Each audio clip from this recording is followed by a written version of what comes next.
What's up, Chaos Shinobi here. Summary: Naruto is the eldest of 4 children. His triplet siblings have the power of the 9 tails, but when Naruto is sick of being neglected, he meets someone that is unlike anything the ninja world has ever seen. Stronger/smarter Naruto would release Naruto. Let's begin. Chapter 5. The first step. The Hidden Leaf Village was rattled to its core by the sudden appearance of the Hokage's eldest child. Everyone was talking about Naruto, spreading rumors and truths alike. When Naruto left his apartment, he was constantly watched, but rarely approached. A few confident civilians tried to talk to him, but all tried to act like old friends with Naruto. All they did was annoy the blonde. Naruto and Ace spent the first day they were back getting furniture.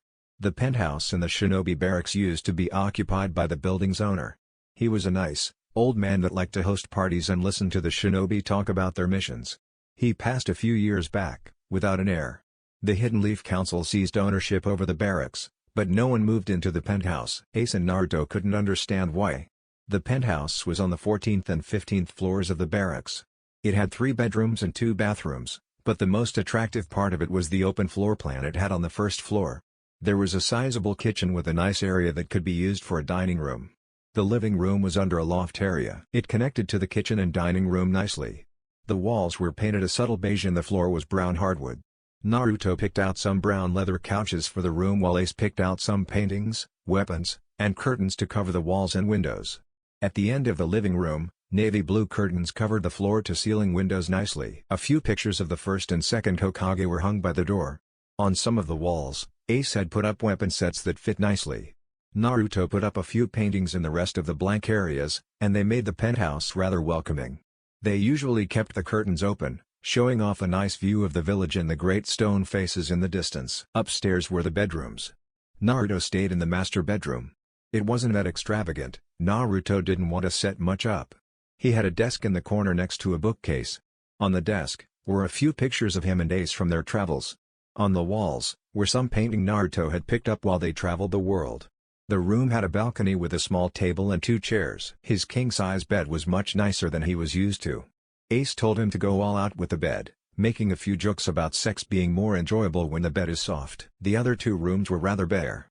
They had a bed and dresser, but Ace didn't set anything up. He would be traveling for the time being and didn't want to take up more space than he needed. Instead, he took time setting up the loft area. The loft area was about 15 feet wide and 20 feet long. Ace decided that he wanted to put a collection of instruments there. Naruto was surprised when Ace started teleporting random things to the loft area. There was a big black box that stood on 4 legs and had a cracked lid. Ace called it a piano. There was another piece of hollowed-out wood with 6 strings running down the length of it. Ace called this one a guitar. The next one Ace brought out was a brass instrument that looked a little like a busted pipe. Apparently, it was called by a saxophone. Ace brought out a big black box with a side that had a lot of tiny holes in it. Naruto recognized this as a speaker. He had heard Ace talk about them on a few occasions. The last thing Ace brought, Naruto recognized. It was a drum set that Ace had brought out before. Naruto had heard Ace sing and play other instruments before. He always loved how at peace Ace seemed when he was performing. Ace was usually calm, but after a while Naruto began to notice Ace's habit of caution. He always looked over his shoulder, as if there was something following him. When Ace was singing or playing instruments, he achieved genuine peace. That night, Naruto sat with Ace for hours as he played every instrument he set up. After Naruto and Ace set up the penthouse, they decided to make friends with their neighbors. Ace put up signs on each floor letting everyone know that they were hosting a housewarming party and that everyone in the building was invited. Word about the party spread like a plague. Most were interested in the mysterious son of the Hokage and his friend, but they wanted to be polite, so they picked up presents as a gesture of good faith. By the end of the day, most of the shinobi in the village were talking about the party. Many of the clan heirs planned on showing up. Hinata Hyuga remembered Naruto from when they were little. She never spoke to him, not many did, but she would always watch him from afar. She went up to ask her best friend, Narumi, about the party. Much to Hinata's surprise, Naruto had apparently gone by earlier in the day to personally invite Narumi. Hinata hadn't seen her friend happier in a long time. She was happy for Narumi. Kiba Inuzuka planned on making an appearance until he talked to Menma. Apparently, Naruto had invited Narumi, but not the rest of the family. Menma failed to convince Narumi to not go and was in a rather bad mood. Kiba decided to stay put, Menma wasn't a good person to anger. Shikamaru Nara was getting dragged to the party by his eventual teammates, Ino Yamanaka and Choji Akamiki. Though Shikamaru acted like he didn't want to go, Naruto had piqued his interest, as had the one that accompanied him.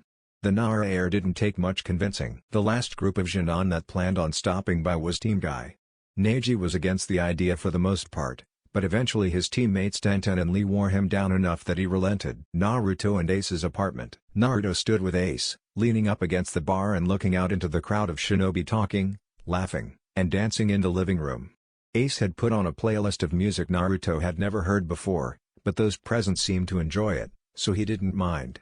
They were a little surprised by how many people had shown up. Their place could hold around 90 people and not feel crowded, but this group was pushing that number. As they looked around, they couldn't help but smile at the shinobi enjoying themselves. They apparently don't get to do this that often, Ace mentioned as he watched a group of academy classmates reminisce about the old times with each other. Naruto gave him a small smile as they thought about the night. Naruto and Ace had been playing hosts for about 3 hours now. They pulled out all the stops for the party, getting a Jiraku Ramen and Yakiniku Q to cater for the event. They had also gone out and nearly cleared out a liquor store as they prepared for the night. They took turns working the crowd at first. Ace mostly stayed behind the bar now, mixing drinks and talking to just about anyone he met. More than a few kunoichi had tried to hit on him throughout the night. One was being a little more persistent than the others. Anko Mitarashi. Anko lived a few floors down from them, but seemed to take a liking to Ace almost immediately. She got a drink from him as soon as she walked in, and was even ignoring other guys that were hitting on her in favor of Ace. Ace saw it as a game. He didn't recognize her looks, but he recognized her aura. She was present during his and Naruto's meeting with Naruto's old family. It didn't take Ace long to realize that she was assigned to keep an eye on him. Though, her constant flirting and sexual innuendos were entertaining to Ace. Ace felt someone tap him on the shoulder. He turned to see the very girl he was thinking about. She was dressed in her usual garb. Her trench coat was open in front, revealing her mesh undershirt. Her khaki skirt kept her covered, barely. She had her hair in her usual high ponytail, giving her spiky, purple hair some sort of order. She had her forehead protector on as well. Anko had a slight blush from her stream of drinks Ace made for her. She eyed Ace and couldn't help but lick her lips. She might be on a mission, but that doesn't mean she can't enjoy herself a bit. Ace was wearing khaki pants with informal leather shoes, Sperry's. On his torso was a navy blue dress shirt that fit him nicely. He had the sleeves rolled up to the elbow and a good third of the shirt cracked open. Anko's mouth watered at the sight of Ace's barely exposed chest. Just like his face, his chest was devoid of any excess weight and even had a few scars from what she could tell. The scars just seemed to heighten his sex appeal. Anko hadn't been with many guys, it took a lot to interest her. Even if you managed to get her attention, it was even harder to keep it. She was very much a take-what-you-want type of person, and right now she wanted Ace. She figured getting closer to him would help with her mission, and it wasn't like she was looking to date him. Just a little fun. Anko loved the little game Ace was playing. He would use wit, sarcasm or jokes to keep her on her toes, and when she would flirt with him, he would do the same. She knew she would win this game. She always did. So, she stared in a sultry tone, "How come you have been here a few days and we just met, Ace-kun?" Anko's tone alone was enough to fluster Naruto, who couldn't help but admire the older woman. She was 22 years old and had the body of a goddess. She had a 30-60 bra size that was flaunted by her attire. Her skirt seemed to be screaming for help as it stretched out to cover her nice, toned butt.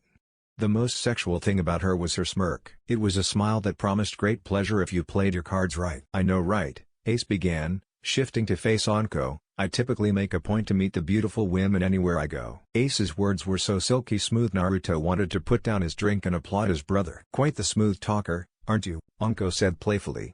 Ace cracked a smirk equal to Anko's. He leaned forward so that their faces were only a few inches apart. "I'm just a little more experienced than the poor souls you usually fluster." As Ace leaned forward, Anko could see right down his cracked shirt, getting a good view of his perfect abs.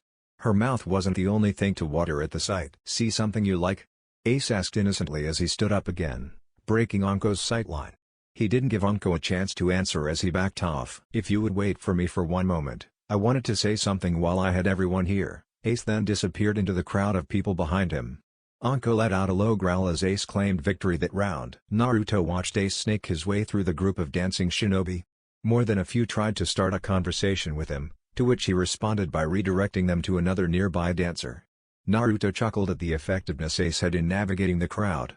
Ace had told him that at some point that night, the crowd would get like this. They would have a few drinks, start talking to some people, and eventually just start to enjoy themselves. Ace also said that the music he played, while foreign to them, would just naturally make them want to dance. Partner that with the lights Ace had set up to give the apartment a club vibe, and you had yourself a party that would live in infamy among the shinobi ranks. Ace eventually reached the staircase. He went up a few steps and reached for his wrist. Ace cracked his usual smile as he looked around the crowd. He saw some of the clan heirs present. Ino Yamanaka was dancing off to the side with a goofy Choji next to her. Shikimaru was with him looking like he might die of embarrassment. Hinata Hyuga had just walked in with Narumi, and they were making their way to Naruto. He saw a few drunk Uchiha from the police force standing next to the two children of the clan head. Itachi looked at Ace with much respectful intrigue, while his little sister Satsuki was staring intently at Ace. She was a rather pretty girl. She was about 5 feet, 6 inches tall and was wearing a white robe that split in the front and normal black pants. She had a rather average bust at 34B, but her messy black ponytail was breathtaking. Ace couldn't deny her beauty, but from the looks she had been shooting Naruto all night, he could tell that her interests were elsewhere. Team Guy was at the edge of the living room. Neji was trying his hardest not to look awkward while he danced, but Lee was all over the place, treating dancing like a workout. Tenten was dancing beautifully. She was well aware of the setting and matched the beat of the music perfectly. She eventually noticed Ace watching and shot him a friendly smile. "Oh. I need to meet her," Ace thought as he smiled back at Tenten. He turned on his wristband and lowered the music, getting everyone's attention. "How's everyone doing, tonight?" Ace semi-yelled to the crowd. He got a massive cheer in response. Ace's smile widened as he let out a happy chuckle. He noticed many of the women were blushing as they watched him. "Sorry to interrupt, but I just wanted to thank all of you for coming out tonight. It's nice to get to meet everyone like this, and it's even better when we all get to hang out and have a good time." Ace got another cheer in response. "Anyways, I'll shut up now. Thank you all for welcoming us to the Hidden Leaf." This cheer was the loudest. Ace's smile grew as he turned the music back up and the crowd went back to dancing. Ace stood up on the stairs for a few minutes before someone approached him. "So, you're the mythical Ace everyone is talking about?" Ace turned to see Tenten, Lee, and Neji making their way up the stairs. He cracked a smile as he responded, "The one and only." He got a laugh out of Lee and Tenten. Neji remained stoic. "I'm Tenten," she said, pointing to herself. "These are my teammates, Lee and Neji." Ace gave a slight head nod in acknowledgement, the smile on his face growing. "I've heard quite a lot about you these past few days," Tenten said as she got closer to Ace, stopping about 18 inches from him. "I've heard some of the rumors," Ace stated. "Some of them are a little flattering." Tenten let out a cute giggle at that. "Well, can you blame them?" Tenten said, leaning down on the railing next to Ace. They looked out over the crowd for a moment. "I mean, out of nowhere you show up with the Hokage's long-lost son. Not to mention you seem to be rather close to Naruto." Ace looked down at Naruto, who was now having what looked like a pleasant conversation with Narumi and Hinata. Ace noticed Hinata had a slight blush on her face as she spoke to Naruto. "We spent a lot of time together on the road." Ace's words were soft, a small smile settling on his face. "We got each other through some shit, to say the least." Tenten had a confused look. She didn't want to pry though, so she changed the subject. "I saw you watching me while I was dancing. Any particular reason?" Tenten now had a playful smirk on her face as she scooted a little closer to Ace. "Sometimes it's nice to just admire beauty and wait for things to play out." Tenten flushed at Ace's words. He gave her a glance over. "I would say things played out quite nicely." Ace and Naruto made an impression on many that night. They put to rest any rumor that painted them in a negative light. Ace and Naruto were praised by the shinobi populace for their fun-loving nature and their welcoming personalities. They were settling into the village quite nicely, and many were welcoming them. Narumi spent the night of the party catching up with her brother. She was excited beyond words when he went to the compound to invite her, but was even happier when she saw her brother talking with other shinobi and getting to know them.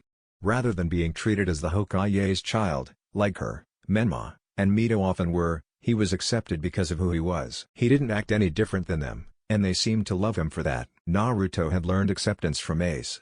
Both of them had been forced into hardship because of things they couldn't control. When Narumi asked Naruto about Ace, the compassion and loyalty Naruto spoke with amazed her. She heard countless stories about Ace that night. None of them were about fighting or training, but rather Ace as Naruto saw him, a protective older brother that was always there for him. When Ace came around to talk to Naruto, Narumi couldn't help but look at him in a different light. She couldn't get herself to talk to Ace yet, but she definitely wanted to.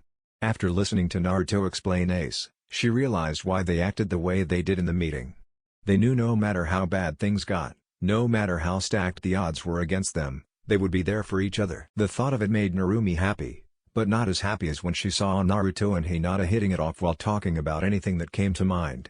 She knew that Hinata had trouble talking to people, but that hesitation seemed non-existent with Naruto. She also noticed how her friend flustered easily at her brother's actions and let her gaze linger on Naruto. Narumi would have to ask Hinata about that later. The days following the party were slow and pleasant. Ace and Naruto spent most of their days sleeping. 2 days before the Junon team placements, Ace packed up his bags and got ready to leave. As he was walking down the stairs, he caught sight of Naruto waiting for him at the table. "You really have to leave already?"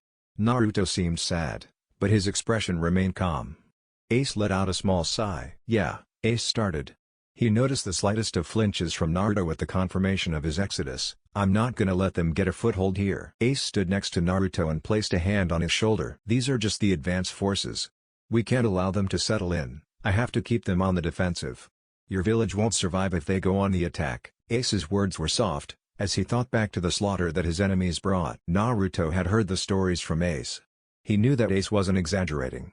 If they came, and Ace wasn't ready, a lot of innocent people would die. "You said that a lot of them were coming." Naruto looked up at Ace, worry present in his eyes. "What happens if you can't beat them?" Ace gave a sad smile as he thought about his time with Naruto. "I will." Ace took a few steps towards the door. "I have more of a reason to fight now than I ever have. I have something to protect, so I can't fail." Naruto reflected Ace's smile, then got up and made his way to the door. As they opened it, they saw Minato standing there with 2 files in his hands. Minato obviously wasn't ready to talk to Naruto yet. It was clear he was trying to gather his thoughts. Naruto's smile immediately left him as he looked at his father. He realized why his father was there and put his hand out for the files. Minato handed them to his son. Naruto nodded and turned to Ace. "Be careful, and keep that temper in check." Ace smirked at the blonde and pulled him into a hug. Minato watched in silence. "I will do my best," Ace replied. He then spoke lower so only Naruto could hear him. "Show them." The smile returned to Naruto as he backed away from Ace. Ace walked out and Naruto closed the door behind him. Minato deflated at the act, obviously hoping to have a word with his son. "Well, since you have nothing to do, you can walk me to the gate. We have much to talk about." Scene change, the streets of the Hidden Leaf. Ace and Minato were walking down the street, heading for the same exit Naruto and Ace came through when they arrived. "So, you want to try and fix things, huh?" Ace was as blunt as ever. "Yes," Minato said. "I know we don't deserve it, but it's at least worth a shot." Ace let out a sigh as he walked beside his little brother's father. "The wound was reopened when we came back. You and your wife were foolish to think he would be willing to listen so soon." Ace's words hurt Minato, though he didn't show it. He was in a bad mood the entire time we came back. All he could talk about were the memories of you guys, none of them too good. Minato deflated a tad at Ace's words. He couldn't think straight as he walked with Ace. He eventually decided to say the thing he had wanted to for a while. "Thank you," Minato said, barely above a whisper. "It's the least I could do." Ace's words were soft. "He did more for me than he could ever imagine.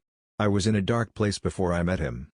He pulled me out." Minato looked at Ace in shock. He didn't know what Ace meant by that, but he definitely didn't expect Ace to share something personal. "I can tell you have good intentions, no matter how late they might be." Ace looked over at Minato. "I doubt he will ever forgive you, your wife, or the Sannin.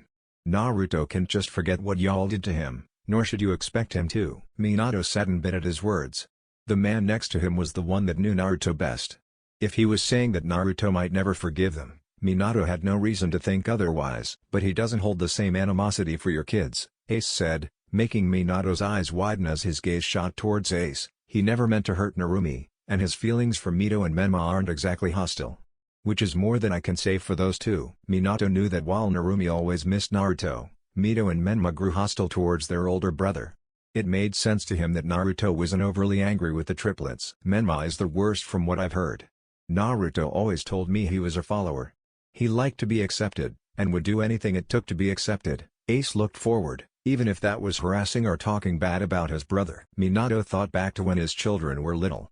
Menma would pick on Naruto, but it always seemed like Naruto blew it off. I don't think Menma meant what he did back then, and Naruto knew that. He just wanted people to think he was cool.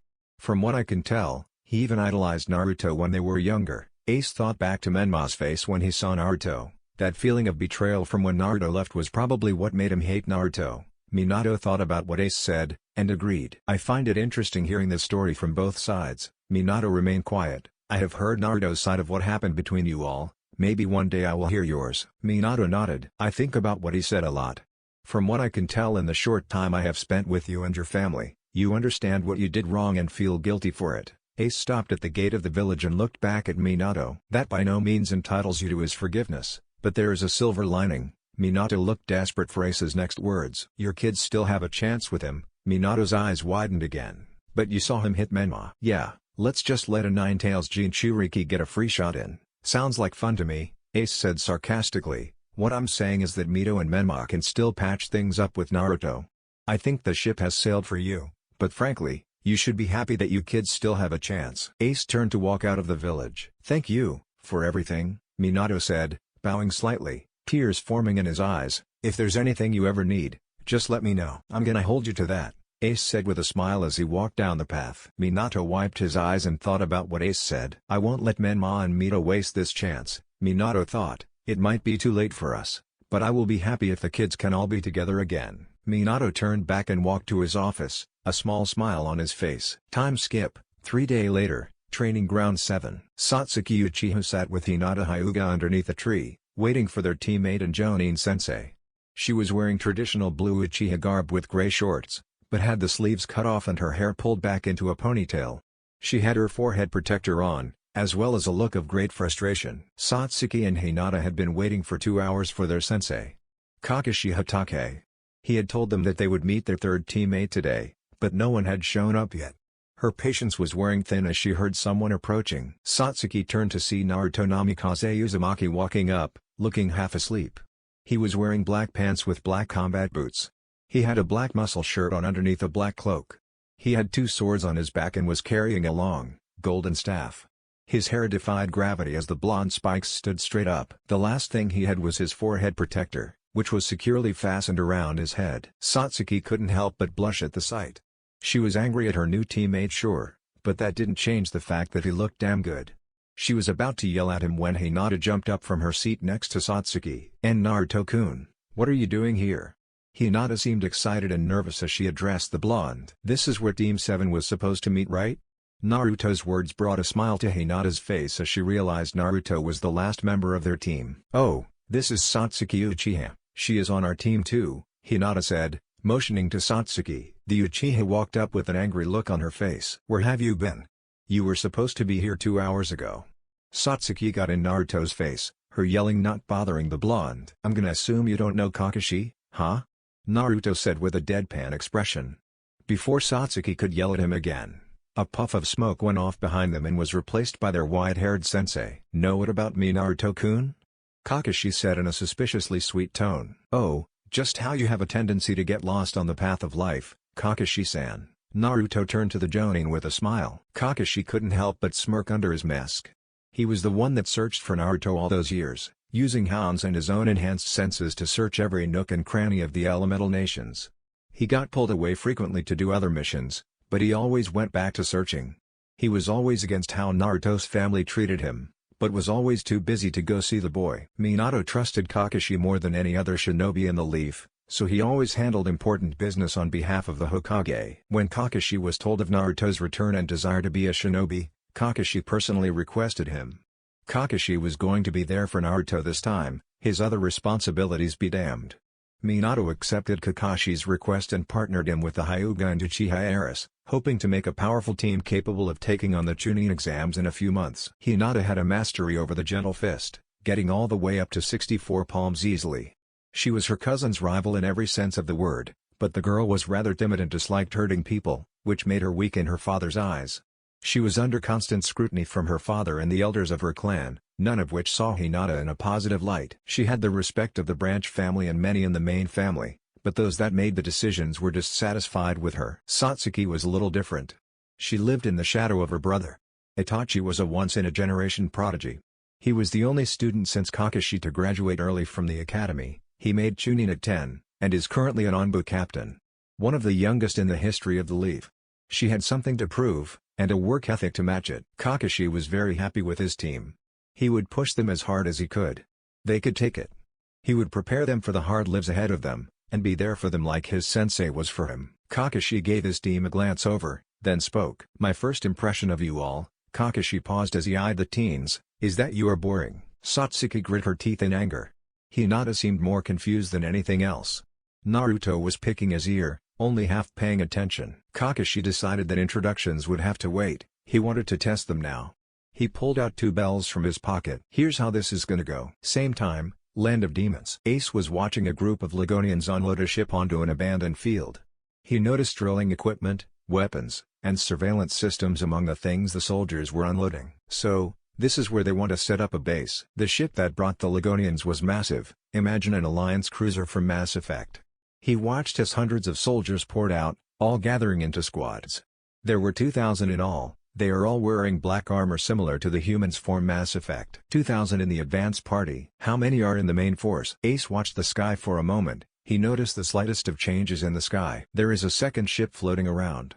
I can let any of them escape. Both ships. No survivors. Ace waited for his moment to strike, the slightest of grins making its way onto his face. Training Ground 7. Naruto was waiting patiently. He knew what the purpose of this test was, but wanted to test his sensei's strength. He let his teammates attack individually, getting a feel for their power and making notes on what they could improve on. Naruto was a little impressed by his teammates. Satsuki had a fully matured Sharingan and a decent mastery over fire and lightning chakra natures. She just needed to improve her stamina a bit and she was an absolute menace to fight. When it came to Hinata, she just needed some ranged attacks. If you got anywhere near her, she would close down your chakra system faster than you could even react to, but if you were able to stay out of her reach, you could poke at her with ninjutsu attacks until you had an opening. Both girls were very fast. Kakashi was using his Sharingan to stay one step ahead of them, but Hinata also had a strength that shocked Naruto.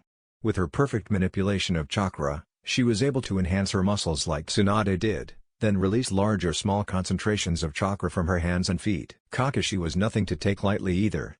Naruto noticed he had the Mangekyo Sharingan. He hadn't used the Black Flames or Susanoo yet, but he hadn't needed to. Kakashi could completely absorb an attack into a separate dimension with his eye, then send it back at the attacker. He used this some debris from his attack that would have severely injured Satsuki. Having a good enough understanding of his opponent's power, Naruto walked into the forest surrounding the training ground. He quickly made 2 shadow clones and sent them to get his teammates. Naruto then turned to face the east, as if he were expecting something. In the blur of steel, a dozen kunai shot out of the brush, all of them aimed right at Naruto. Naruto made a snake hand sign and an earth wall rose from the ground to shield him. All of the kunai sunk into the wall, then the wall crumbled to reveal an unharmed Naruto. "So, you can use Doton, huh Naruto?" Kakashi walked out from where the kunai were thrown, his hands in his pockets. Naruto cracked a grin. "It would appear so," Naruto said, trying to act shocked. He got a slight chuckle out of the copy ninja. "Your teammates have already faced me, is it your turn now?" Kakashi mocked. "I already know we're supposed to work as a team, but I figured I might as well take a crack at you since they did." Naruto spun his staff around in his right a bit then slid into a fighting stance. Kakashi let out another chuckle. "Are you sure you want to do that?" Kakashi said while shifting into a fighting stance as well. "If you can just get Satsuki and Hinata to listen to you then all 3 of you can attack together. You have a much better chance of succeeding." "Where's the fun in that?" Naruto and Kakashi eyed each other for a few moments, each daring the other to attack. OST, David Guetta, Snoop Dogg Sweat. Kakashi rushed Naruto, a kunai in each hand. He closed the distance between them in a fraction of a second, slashing the kunai at the blonde. Naruto responded by leaning back and falling into a bridge. He then caught Kakashi between his shins and whipped a back handspring, slamming his sensei into the ground. A few cracks appeared around Kakashi as met the ground. Both Naruto and Kakashi kicked up to their feet, Naruto slightly faster. He used his advantage to swing his staff vertically on Kakashi, who was able to block the swing for a moment, but was forced to jump back when the force of Naruto's staff shattered the kunai. Kakashi took a moment to look at Naruto, questioning where the wicked strength was coming from. Deciding to test something, Kakashi blurred through a series of hand signs. Naruto slammed his staff into the ground and made the horse sign. Katen, majestic destroyer flame. Naruto then opened his mouth to shoot a massive wall of fire 100 feet long and 50 feet tall. Kakashi's eyes shot wide as dinner plates as he changed his plan. Naruto's jutsu cleared out a portion of the forest, completely charring everything in its path. He looked through the smoke for his sensei, only to not see anyone.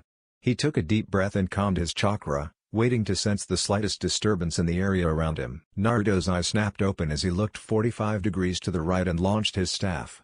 The staff pierced the ground and he heard the poof of a substitution jutsu. Naruto then jumped back to avoid Kakashi shooting out of the ground looking to uppercut him.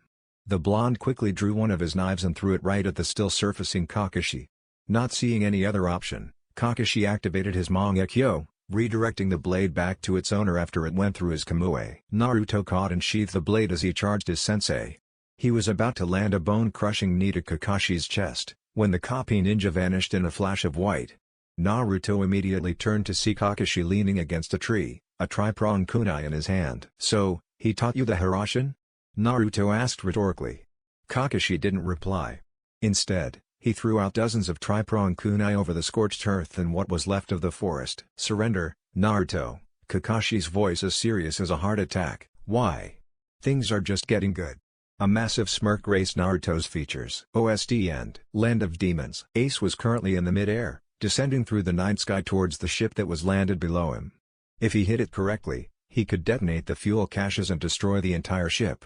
He knew that the Ligonians couldn't call for backup if the ship was gone, but he had to make sure that the other ship was gone before he attacked. He waited for a few hours until the ship went on a patrol, to make his move. Ace landed right on the engine of center of the ship, creating a vector underneath him at the last moment to smash the ship like a bug. A massive explosion shook the land as all 2,000 soldiers snapped their attention to the ship. Out of the mixture of fire and smoke walked Ace, his golden cloak blowing in the breeze, a small smirk on his face. The commanding officer was the first to react. "Battle formations," he yelled, panic clearly overwhelming him. As one, the Ligonians dropped what they were doing and got ready for a fight. Ace kept walking slowly towards the soldiers, his hands hanging by his side. The soldiers all stared in horror as their target approached. All were sweating, some pissing themselves. They all had heard the stories of the Legion that had evaded the military for years. He was known for his ruthlessness and godlike power. That man now stood before them, keen on ending their lives. "I apologize in advance, my friends," Ace said in a sinister tone. "It's been a while since I had a good fight." OST, all off one more chance. As Ace finished speaking, a teleporter appeared behind him, sword drawn, aiming right for the base of Ace's neck. Ace performed a quick backflip, allowing the man to pass under him harmlessly. Ace then shot down, slamming his right hand through the base of his attacker's skull. There was a moment that everyone watched him shake their fallen comrade's blood off his hand in one swift movement. All hell broke loose. Immediately, 24 teleporters swarmed Ace, all attacking from different angles. Ace raised his hands until they were fully extended to each side. He then released a wave of telekinetic power sending all the teleporters flying. The force of the wave was strong enough to shatter bones, as the assailants found out. Ace then dashed straight at the horde of oncoming soldiers. He slid under the axe of a massive regenerator and landed an uppercut to the telekinetic that was prepping an attack. He shattered the woman's jaw, then while she was launching into the air, he kicked her to the right, killing her immediately and sending her corpse tumbling through a dozen soldiers. Ace then spun to parry two swords poised for his back. As the two soldiers flew past him on either side, he grabbed their heads and slammed them together, leaving nothing more than a mess of blood and gray matter. Ace then spun to his left, landing a kick to the neck of a regenerator, snapping his neck and killing him. Ace was then swarmed by a dozen soldiers, all swinging swords, axes, or hammers wildly. Ace ducked, slid and jumped over an absolute flurry of attacks. He then sent a pulse of aura through his feet. He launched himself into the air with a vector, then slammed his hands together. The ground responded by snapping up like a bear trap.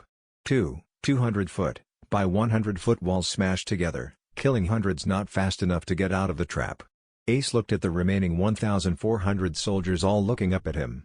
He swiped his right hand, summoning his staff, then fired a massive stream of fire into the sky. Prometheus's judgment, Ace muttered as the sky turned orange. Suddenly, hundreds of fireballs the size of boulders fell on the remaining forces. Hundreds were smashed by the falling fireballs, others were burned alive as the fire spread. The kinetics tried to raise a barrier of rock, but Ace was already one step ahead of them. As they finished constructing their massive dome, Ace teleported inside of it, his burning gold eyes the only source of light in the room. The sound of the fireballs slamming into the dome did little to drown out the rally cry the remaining soldiers let out as Ace drew his swords. Ace teleported to his first target, slicing him in half horizontally, then the woman to his right diagonally. His eyes shifted to his Oculus form as he teleported again. This time appearing in front of 5 terrified men. He slashed with his right sword, cutting either their throats or jaws faster than they could react, and then flipped over a rock whip being used by a telekinetic. The sound of teleporting and screams of agony were the only thing that could be heard as Ace systematically slaughtered everyone. Only a handful could sense him, but their callouts were drowned out by the wails of the dying. As their numbers dwindled, the remaining soldiers could hear the blood of their comrades splash as they stepped. The commander, a regenerator named Josh Maxson, suddenly felt a hand grab his face. He was then propelled through the air, until he slammed through the wall of the dome, breaking everyone in his torso. Maxson flailed helplessly as his body tried desperately to piece itself back together. He soon heard footsteps coming from the hole in the dome. OST, End. Ace walked calmly towards Maxson, his gold cloak almost entirely red with the blood of Maxson's subordinates. "I always pity the advance teams," Ace said as he wiped some blood from his face. "Those that send you know, if I find you, you're dead, but yet they send you anyway." Ace turned to look at the hole in the side of the large dome. Blood was now dripping out of it, a subtle reminder of the slaughter that took place just moments ago. 2,000 had to die, because they wanted to possibly get the drop on me. Ace reached the downed commander, then squatted down to face him. "How little do the generals value the lives of you and your men?" Ace mocked Maxson, whose face contorted into one of rage. He tried to reach up and grab Ace, but faster than he could comprehend, Ace drew a knife and cut off Maxson's hand. Maxson let out a roar of pain, but Ace was unfazed. "You see, Maxson," Ace started, "I'm just fed up of you and your commanding officers thinking that they can just come after me and destroy anything that gets in their way." Ace slammed the knife into Maxson's stomach, severing his spine and stopping the commander's regenerative power. Maxson's eyes started to fade, his life slipping away from him. "The only problem is, that those old shits just won't catch the hint." Ace snapped his head around and launched a black chain out of his left palm. The chain flew for a while before splitting into 7. The chain suddenly wrapped around something invisible. The second ship that Ace had noticed earlier was caught in Ace's chains. Ace began gathering aura in his right palm.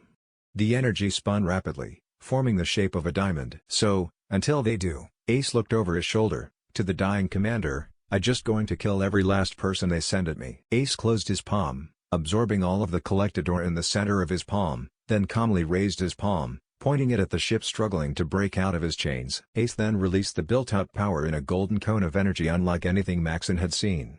The cone hit the captured ship, completely erasing a 50-foot section of the ship's center. Everything the aura came into contact with was vaporized. The beam must have gone on for miles. Maxson couldn't help but awe at the sight. The remnants of the ship fell to the earth as Ace dismissed the chains and began walking past the commander. "You know the stories don't do you justice," Maxson said, spitting up large quantities of blood. "You're much more powerful than I even dreamed you were." Ace faked flattery and he covered his face. "Aw, that's so sweet of you to say," Ace's tone innocent. "Goodbye, Maxson." Ace teleported away as Maxson watched the engines and fuel cells from the ship plummet to the ground. As they hit, an explosion of epic proportions erased any traces of the battle.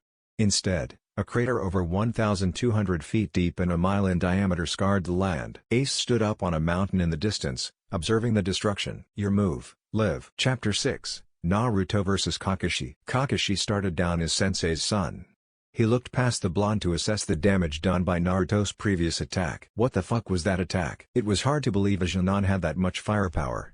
Kakashi expected a lot from Naruto, but if the blonde was willing to show this already, what else did he have up his sleeve? Kakashi returned his gaze to Naruto, a smirk gracing the blonde's features. The white-haired Shibai was blown away by Naruto's skill so far.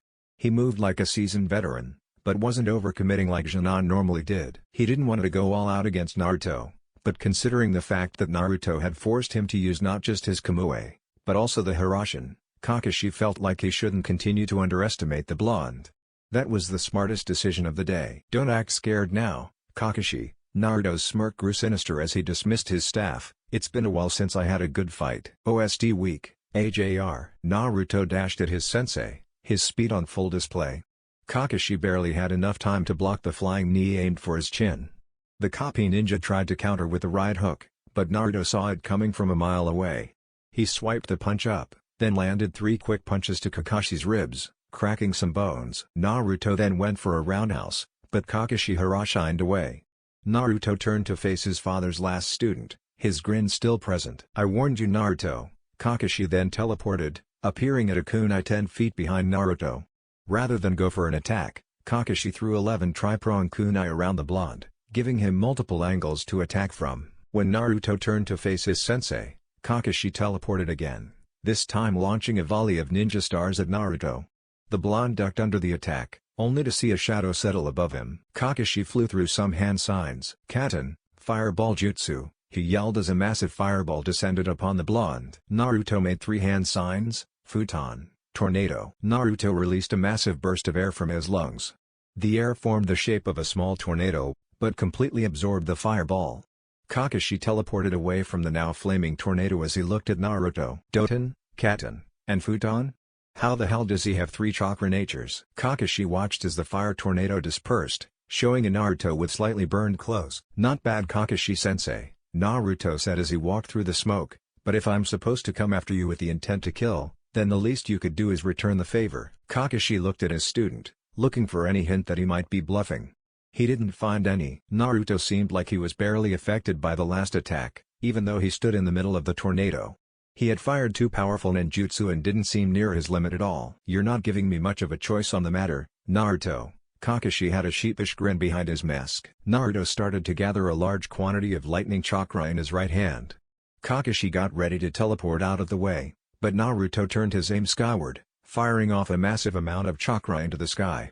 The sky started to turn dark blue, lightning branching out over newly formed clouds. Now, I think it's about time I get serious, sensei. Naruto dashed at his teacher again. OSD end. Perspective change, Satsuki. Fuck, my ribs. Satsuki let out a grunt as she covered her broken ribs with her hand.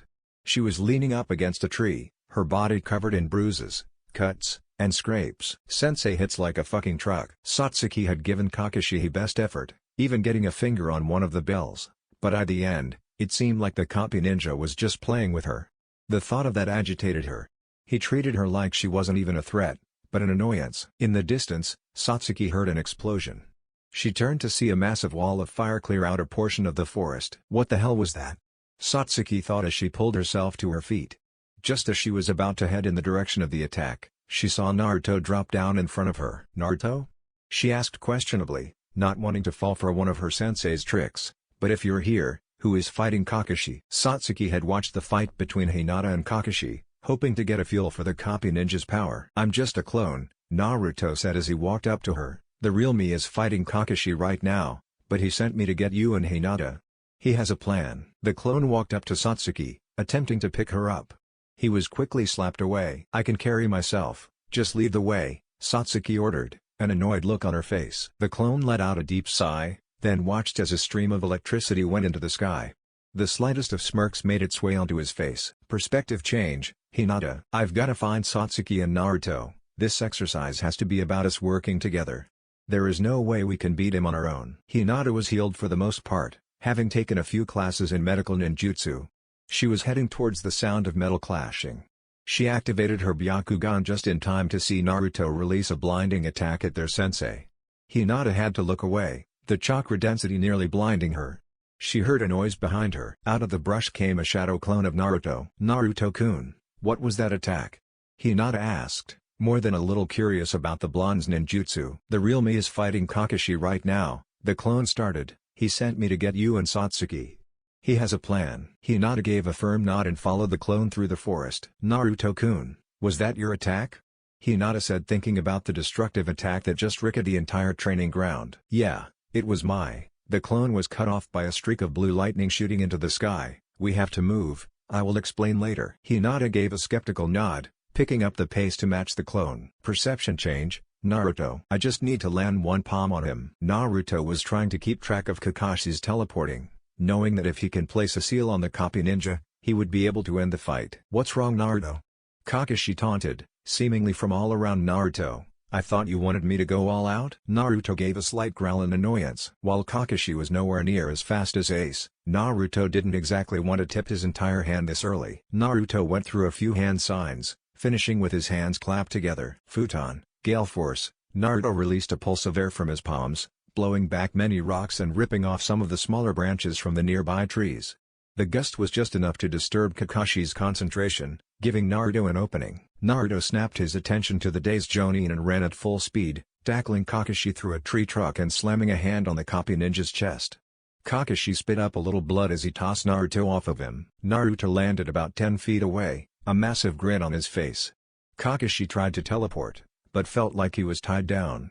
He looked to see a sealing formula wrapping around his chest. With that seal, you can't channel chakra through any seal or weapon. This is where things really get fun. Naruto jumped, flashed some hand signs and slammed a palm into the ground. Doden, rock spikes. OSD Aaron Carter. Sooner or later, the earth responded by shifting into spikes, 3 feet in length and a few inches thick.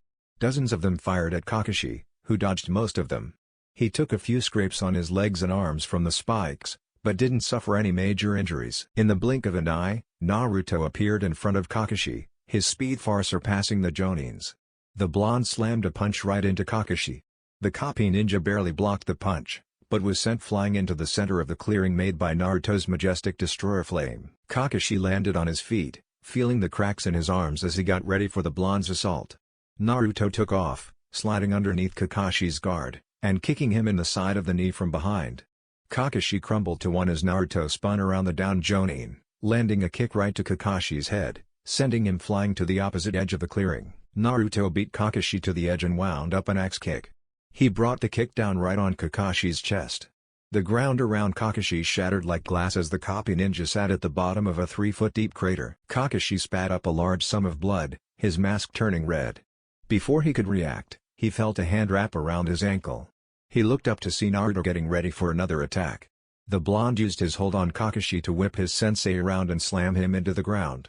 This crater was much shallower than the last, but Naruto wasn't done. Naruto made a snake sign and slammed his foot into the ground. A pillar of rock shot out of the ground, nailing Kakashi straight in the chin. The copy ninja flew into the air, his back to Naruto. In one fluid motion, Naruto wrapped his arms around Kakashi, then slammed him down in a vicious suplex, shattering the solid rock below them and fracturing many of the copy ninja's bones. Keen on ending the bout, Naruto backwards rolled over the down Jonin, pulled out his knives from their sheath on his back and slammed them down, hoping to pin Kakashi to the ground by his shoulders. In a desperate scramble, Kakashi blocked the attack, feeling the cracks in his bones worsen. "So, you still have some fight left in you?" Naruto taunted. "More than you might think," Kakashi grunted out as he whipped his feet up, locking his feet under Naruto's jaw. With all his remaining strength, Kakashi whipped the blonde around, funneling all his remaining chakra into his muscles. He slammed Naruto into the ground headfirst. The stone shattered again as Naruto's head was buried in the ground, his body sticking out of the ground like it was on a spike. Kakashi let out a deep sigh as he tried to pick himself up. He felt the injuries all over his body. With barely enough strength to stand, he got up and turned to look at Naruto. OSD and that was insane. Had I not gotten the drop on him, he could have killed me. Kakashi turned to head off, when he heard rocks being moved around. To his horror, Kakashi watched as Naruto pulled himself out of the ground. Naruto stood up and rolled his neck, hearing a dozen or so cracks as he let out a groan. "I've gotta admit, Sensei," Naruto said cheekily as he turned to face the stunned copy ninja, "I did not expect you to attack. You really got me with that last one." Kakashi watched the blonde in horror. Blood ran from the blonde's head as he spat out a mixture of rock, teeth, and blood. "It's been a while since I took a shot like that," Naruto said as he disappeared. Before Kakashi could react, he felt Naruto palm his face, take a few steps and slamming him into the middle of the clearing, forming a 5-foot-deep crater.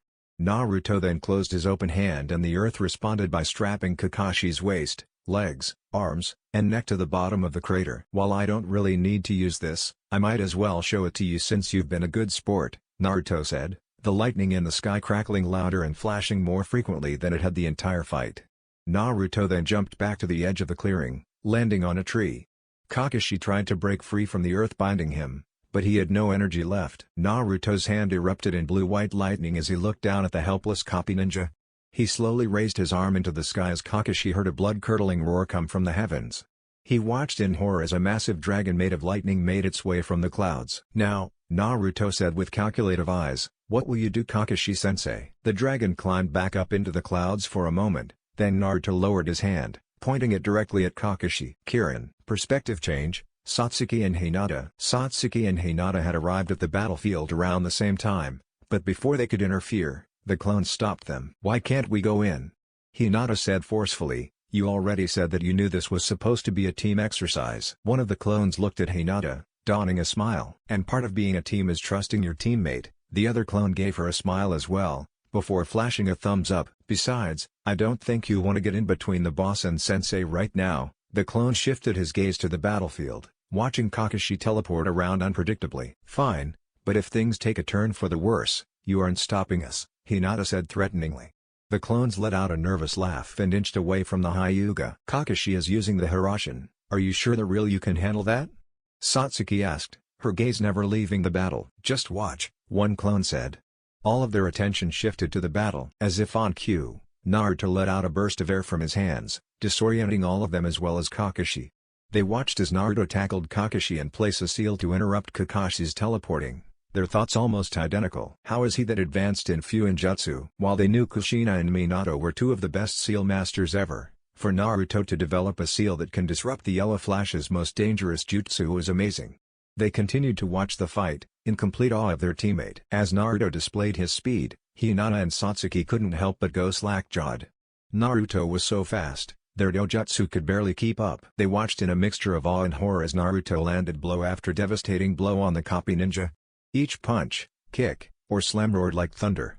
The strength Naruto was displaying was incredible. That strength, Hinata thought as she watched Naruto whip Kakashi into the ground. He has to be as strong as Tsunade-sama. Satsuki thought as she watched Naruto suplex their sensei. Add that to his proficiency in ninjutsu. "Naruto, just how strong are you?" The two young women thought as Naruto drew his knives. They watched in horror as Kakashi locked his heels under Naruto's chin and slammed him into the ground. The attack was nearly as strong as Naruto's, making a blood-chilling crunch as Naruto's head was submerged in stone. They were about to jump in to help their teammate, when they heard his clones laughing at their original getting slammed headfirst. "Oh man, that reminds me of how Ace used to fight us," one clone said before he returned to laughing uncontrollably. The other clone was laughing just as hard. He took a breath of precious air as he tried to speak. "Yeah, you remember the first time Ace slammed the original like that?" He erupted into laughter again as did the other clone. "Yeah," the look on his face was priceless. The clone yelled through his laughter. Hinata and Satsuki were about to get angry at the clones when they realized that if their teammate was in any serious danger, the clones would have dispelled. They slowly turned back to the battlefield, just in time to see Naruto pull himself out of the ground. Their looks were similar to their senseis as they watched Naruto spit out some blood, stone and teeth. They couldn't make out what Naruto was saying, but were caught completely off guard when Naruto face-palmed Kakashi and slammed him into the center of the clearing. The wind from the slam blew past them wildly as they watched Naruto jump back. Whatever he was trying to say was drowned out by the rumbling of thunder. As Naruto's hands sparked alive with lightning, their eyes widened and shot to the sky. They watched in horror as a massive dragon made entirely of lightning descended from the heavens. The dragon let out a deafening roar as it sat above the battlefield. Their eyes were glued to it until it retreated into the clouds. Their gaze then turned to Naruto, who had his arm raised in the sky. There was a brief moment of silence as they saw Naruto lower his hand. "Kirin," he muttered, then faster than they could react to, the dragon barreled towards Kakashi, making an explosion that could be seen from the great stone faces on the other side of the village.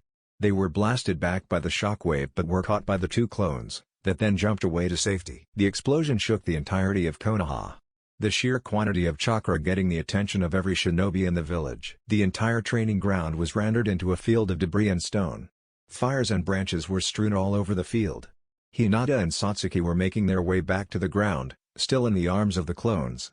They were too lost in the moment to protest the way they were being carried. Instead, their eyes were fixed on their teammate, who was looking down at the epicenter of the explosion. The crater was over 50 feet deep and 500 feet across. The clones landed on a relatively clear area and set Hinata and Satsuki down. "Go to Naruto now, it should be safe," one of the clones said before dispelling. They nodded dumbly to the other before it dispelled. They took a moment, looking at each other, both in complete disbelief of what just happened. They couldn't speak, but decided to listen to the clone's last instructions and head to Naruto. Perception change, Naruto. Naruto stood at the edge of the crater his jutsu made. He looked down into the crater to see his sensei's steaming body at the bottom. He waited for a moment, sensing more than just his teammates heading to his location.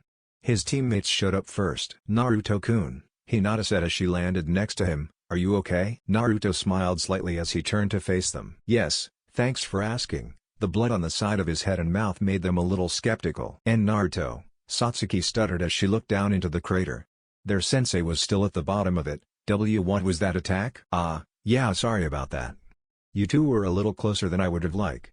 Sorry if I hurt you two at all when I used it." Naruto gave a nervous laugh as he scratched the back of his bloody head. All of Naruto's wounds had already closed, His teeth grew back a few seconds before he used Kirin. That was one of my strongest jutsu, it's called Kirin. I collect all the static energy in the air, compress it, and aim it. It fires itself for the most part. They looked at him in awe, but his smile quickly shifted to a hard look as his attention shifted to something behind them. Naruto, are you okay? Minato, Kushina, Jiraiya, and Tsunade had shown up with an Anbu squad. Their attention was split between the mass destruction and the Hokage's eldest. What happened here? Kakashi-sensei is giving us our first test today, remember? Naruto's words were sarcastic as he looked at all those present. You are interrupting it. Hinata-chan, Satsuki-san, and I were about to finish it, so if you would excuse us. Naruto turned to jump in the crater, but was stopped when his mother cried out to him, her worry taking center stage. Did you do this? Kushina's words were quiet, almost as if she were scared to hear the answer. Naruto snapped his fingers and let out a tongue click. You might be onto something there, he said sarcastically before jumping down into the crater, Hinata and Satsuki following, still dumbstruck. Kushina, Minato, Tsunade, and Jiraiya looked around in a mixture of horror, awe, and self-loathing. How did he do this?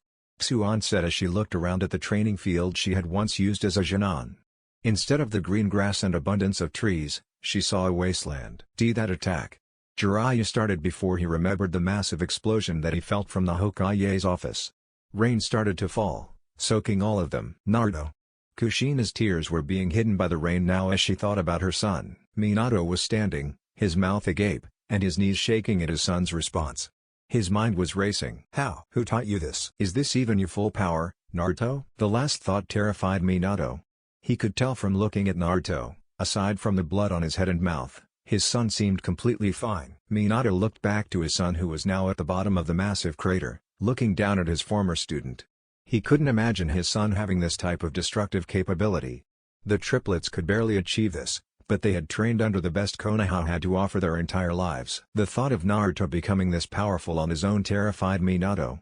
He looked out over the destroyed training ground as he waited for the test to end. Naruto, Hinata, and Satsuki were now standing over their down sensei, the two girls trying to act composed even though they were still conflicted about Naruto's recent showing. Naruto pulled out a sword and held it to his sensei's throat, getting a skeptical look from his teammates. Grab the bells, Naruto said calmly. Not seeing a reason to disobey, Satsuki and Hinata reached down and each grabbed one of the now nearly destroyed bells. The shiny silver bells were long gone. Instead, they found melted, dirty pieces of metal, barely being held together by a few strands of the red ribbon. I guess we pass, Naruto said with a grin as he watched Kakashi stir slightly. Will you two get Tsunade for him, please? Naruto's words were soft. Hinata and Satsuki nodded and jumped off, each still carrying the bell they had picked up. That was amazing, Naruto, Kakashi said weakly. I never stood a chance against you, did I? Kakashi coughed a bit, spitting up a good portion of blood. Naruto leaned down, his hand glowing gold, then began to treat Kakashi. Baka, Naruto started with a smile. You took me too lightly to start off. If you hadn't underestimated me in the beginning, things might have ended differently. I doubt it, Kakashi let out softly, his pain immediately began alleviated by Naruto's healing. He already felt immeasurably better than he did moments ago. Kakashi also knew that Naruto greatly loosened his hold on the final jutsu as it approached the copy ninja. If Kakashi had to guess, he took about a quarter of the attack's full potential. Naruto knew that anything more than that would seriously injure or even kill the copy ninja. Instead, Naruto hit him with the perfect amount to incapacitate him and end the exercise. Tell me, Naruto, Kakashi said, his voice slightly stronger now, that wasn't anywhere near your full potential, was it? Naruto responded with a smile, raising one finger over his mouth to do the itch motion. Kakashi let out a chuckle, which eventually turned into a cough. I'm sorry. I wasn't there for Kakashi started but was cut off by Naruto. It wasn't your fault. I know you were the one looking for me. I saw you a couple times and could tell you were genuinely worried about me. When I read the file, and found out that you specifically request that I be placed in your team, I couldn't help but laugh. I knew you always cared about me, Kakashi-sensei. I know you were busier than even my father before I left. There is nothing to be sorry for. Naruto's words were soft, as he had a small smile. Those words did more for Kakashi than any medical ninjutsu could. Kakashi felt a weight lift off of him that had been there for over a decade. He couldn't help but let out a few tears as he looked at his sensei's eldest. Thank you, Naruto, Kakashi mumbled as his vision faded, unconsciousness finally claiming him. Tsunade and a few Anbu landed behind Naruto. She saw his hands and couldn't help but gasp. Naruto halted his healing and turned to his godmother. "I've fixed anything serious," Naruto said coldly, dusting off his pants. "You should be able to take care of the rest." "Naruto," Tsunade called out, almost desperately. I'm sorry." Tsunade looked up at Naruto, and she would regret that she did. "Of course, you are," Naruto said in the coldest tone imaginable, "not like it changes anything." The blonde left the Sannin standing there with tears in her eyes as he jumped out of the crater. Naruto landed in front of his parents, Jiraiya, and teammates, startling most of them. He walked past his parents, completely ignoring them, and went right up to Hinata and Satsuki. "I'm sorry about that," Naruto said in a friendly tone. "I know we didn't get to do team introductions because of me. So, how about we go to Ichiraku Ramen and all get to know each other a bit more? My treat." The two Jonin just nodded in response. Naruto began walking off the training ground, like nothing weird had happened. Satsuki and Hinata followed him, after bowing to the Hokage and his wife. Minato hadn't moved since his son jumped down into the crater. He was completely lost in his own thoughts. "I need to talk to Kakashi as soon as he is better." Time skip, the next day. Location, Hokage's office. Minato sat behind his desk, as per usual. Jiraiya stood to his right and Tsunade to his left. Before him were the Jonin selected to lead Jonin cells from this graduation class. Among them were many of the strongest Jonin Konoha had to offer. Asuma Sarutobi, son the third Hokage, was the captain of the newest generation of Inoshikacho. He was a former member of the Guardian Shinobi 12, but had come back to Konoha after his service under the Daimyo. Next to him was Kurenai Yuhi, the Jinjutsu mistress of Konoha. She was the captain of Team 8, consisting of Kiba Inuzuka, Sakura Hirono, and Shino Aburame. The last Jonin in the line was his wife, Kushina, in charge of Team 11, which consisted of the triplets. All of them wore their traditional shinobi attire. His wife was at the end of her report on her Jonin cell. It was nothing he didn't expect. The triplets had been fighting against and with one another since they started their training. They each had a feel for the other's power and watched each other's backs. "So, I would say give them a week or so of D-rank missions, then they should be ready to take on C-rank missions," Kushina finished with a smile. She then stepped back into line with the others. "Great." Then teams 7 to 11 passed. Minato took a quick note. "I still need to get the report on Team 7's test, but until then, I will start assigning D-rank missions too." Minato was cut off when his slowly opened to show a mostly healed Kakashi. He was lacking his usual flak jacket and his hair wasn't being held up by his headband, but aside from that he dressed normally. "Sorry I'm late," Kakashi said with an eye smile. "The hospital wasn't letting me out of bed so I had to sneak out." "They weren't letting you out because you still need rest," Tsunade said, a little annoyed that the copy ninja left without her releasing him. "No need to worry," Kakashi said defensively. "I'll go right back after I give my report." Minato sat up at that, and the rest in the room had their interest piqued as well. "Yes," Kurenai started, "I would love to hear about how a Jonin put you in the hospital." The Jonin, minus Kakashi and Kushina, all laughed, while Kakashi seemed more annoyed than anything. "I don't know why you're laughing." Kakashi's words shut everyone up. "It took him 10 minutes to defeat me. It wouldn't take half the time for him to beat the rest of you." Kakashi's words had a range of response. Some blew off his words, while others took it to heart. Most were insulted at the very notion of a Jonin being able to defeat them. Their anger was barely kept in check by their respect for the situation. "Well," Minato said, looking at his former student, "since you're here, go ahead with your report on Team 7. Kakashi gave a slight nod, then took a step in front of the rest of the Jonin. He looked right at Minato with his one open eye. "To start, Hinata Hyuga and Satsuki Uchiha are excellent. Their bloodline runs strong in their veins.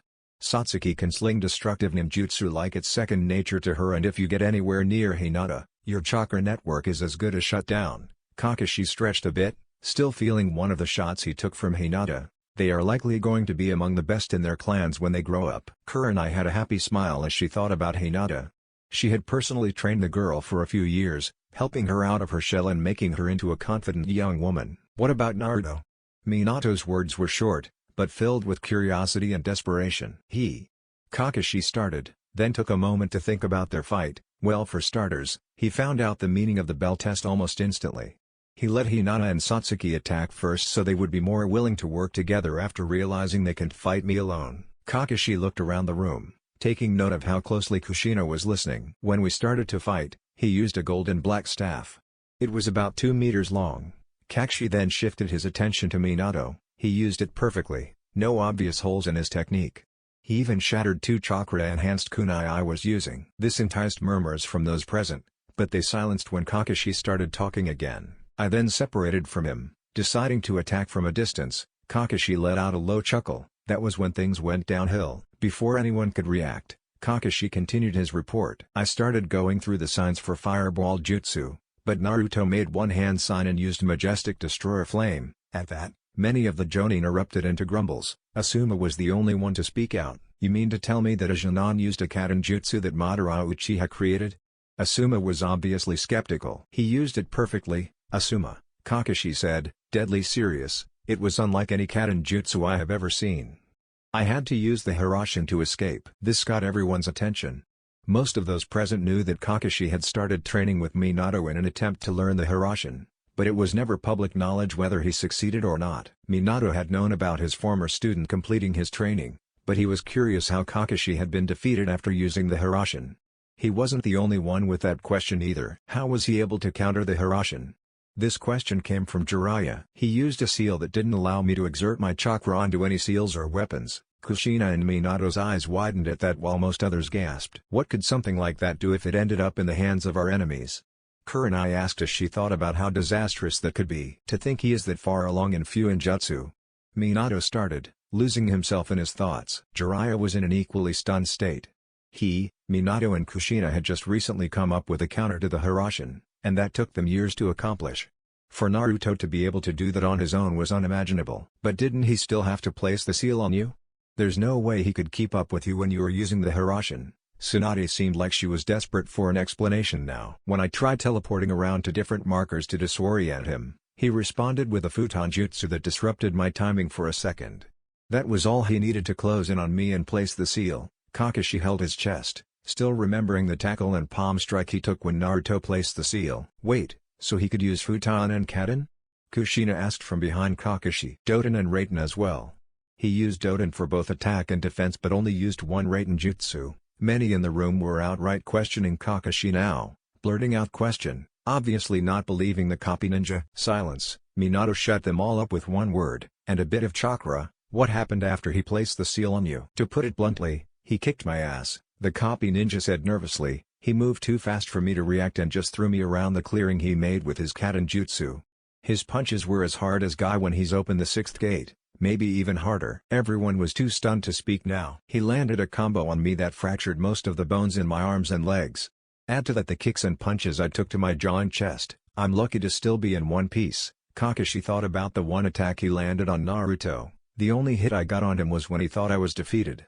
He had landed a takedown on me, cracking most of my ribs in the process. He rolled over me and drew his knives to pin me to the ground, but I countered by catching his head between my feet and slamming him headfirst into the ground. Kakashi looked lost in thought as he continued. His head was completely underground and he sat there limp for a few seconds. Kakashi looked back up at Minato. When I tried to get up to leave, he pulled himself out and spit out a few teeth. Kushina looked horrified, but when she thought about it, Naruto looked fine when he left with his teammates. There didn't seem to be anything wrong with him when we arrived, Minato pointed out. I think he has a regenerative factor similar to Tsunade-sama's mitotic regeneration, Kakashi said, shocking everyone in the room again.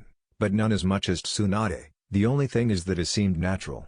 He didn't have to release chakra or break a seal to heal.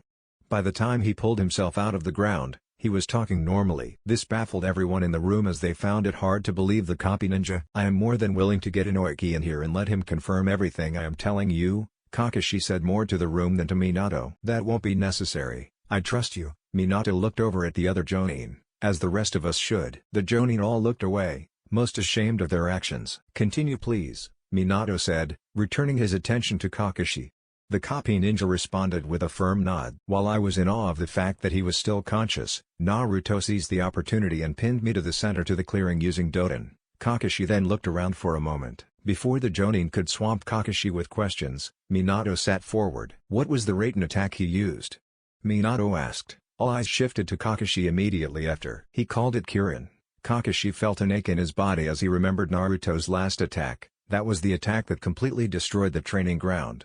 He called down a dragon made of lightning to strike me while I couldn't move. Minato couldn't imagine taking a shot that could destroy an entire training ground, but before he could ask how Kakashi survived, his student answered it. He let up at the end, hitting me with only 25% of the jutsu's full potential, otherwise I would be dead right now. Kakashi's eyes seemed blank as he thought back to Naruto's last attack. He is far beyond any Jonin I've even heard of, both mentally and physically. Minato and Kushina were a combination of proud and saddened.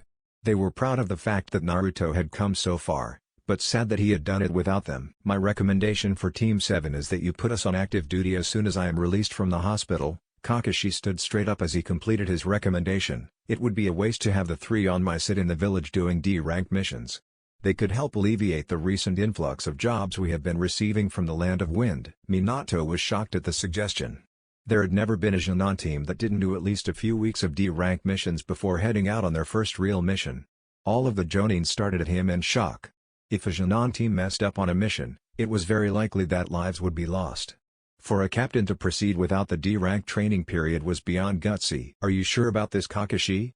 Minato seemed hesitant, but he trusted Kakashi just as much as he did Kushina or Jiraiya. I've never been more sure of anything in my life, Kakashi said dead seriously. Naruto has the potential to be the strongest in his generation.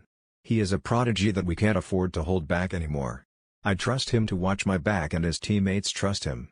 They can work out the kinks as they go, but there is no reason to baby him. You never have before. Kakashi's underhanded jab didn't go unnoticed by Minato, Jiraiya, Kushina, or Tsunade.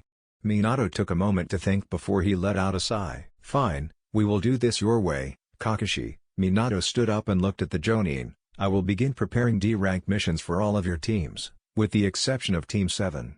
When the rest of you think your teams are ready, come talk to me about taking C-rank missions. Hi, Hokage-sama, they responded. Dismissed. All of the Jonin made their way out, with the exception of Kushina and Kakashi. Kakashi-kun, you can't really expect your team to be ready for C-rank missions already, Kushina said forcefully. They need to learn to work as a team. Kakashi was annoyed by his sensei's wife for second-guessing him, and decided to show it. Alright Kushina-sama, if you think that my team isn't ready to take C-rank missions, then why don't we have a little competition? Kakashi looked Kushina dead in the eye. My team versus yours.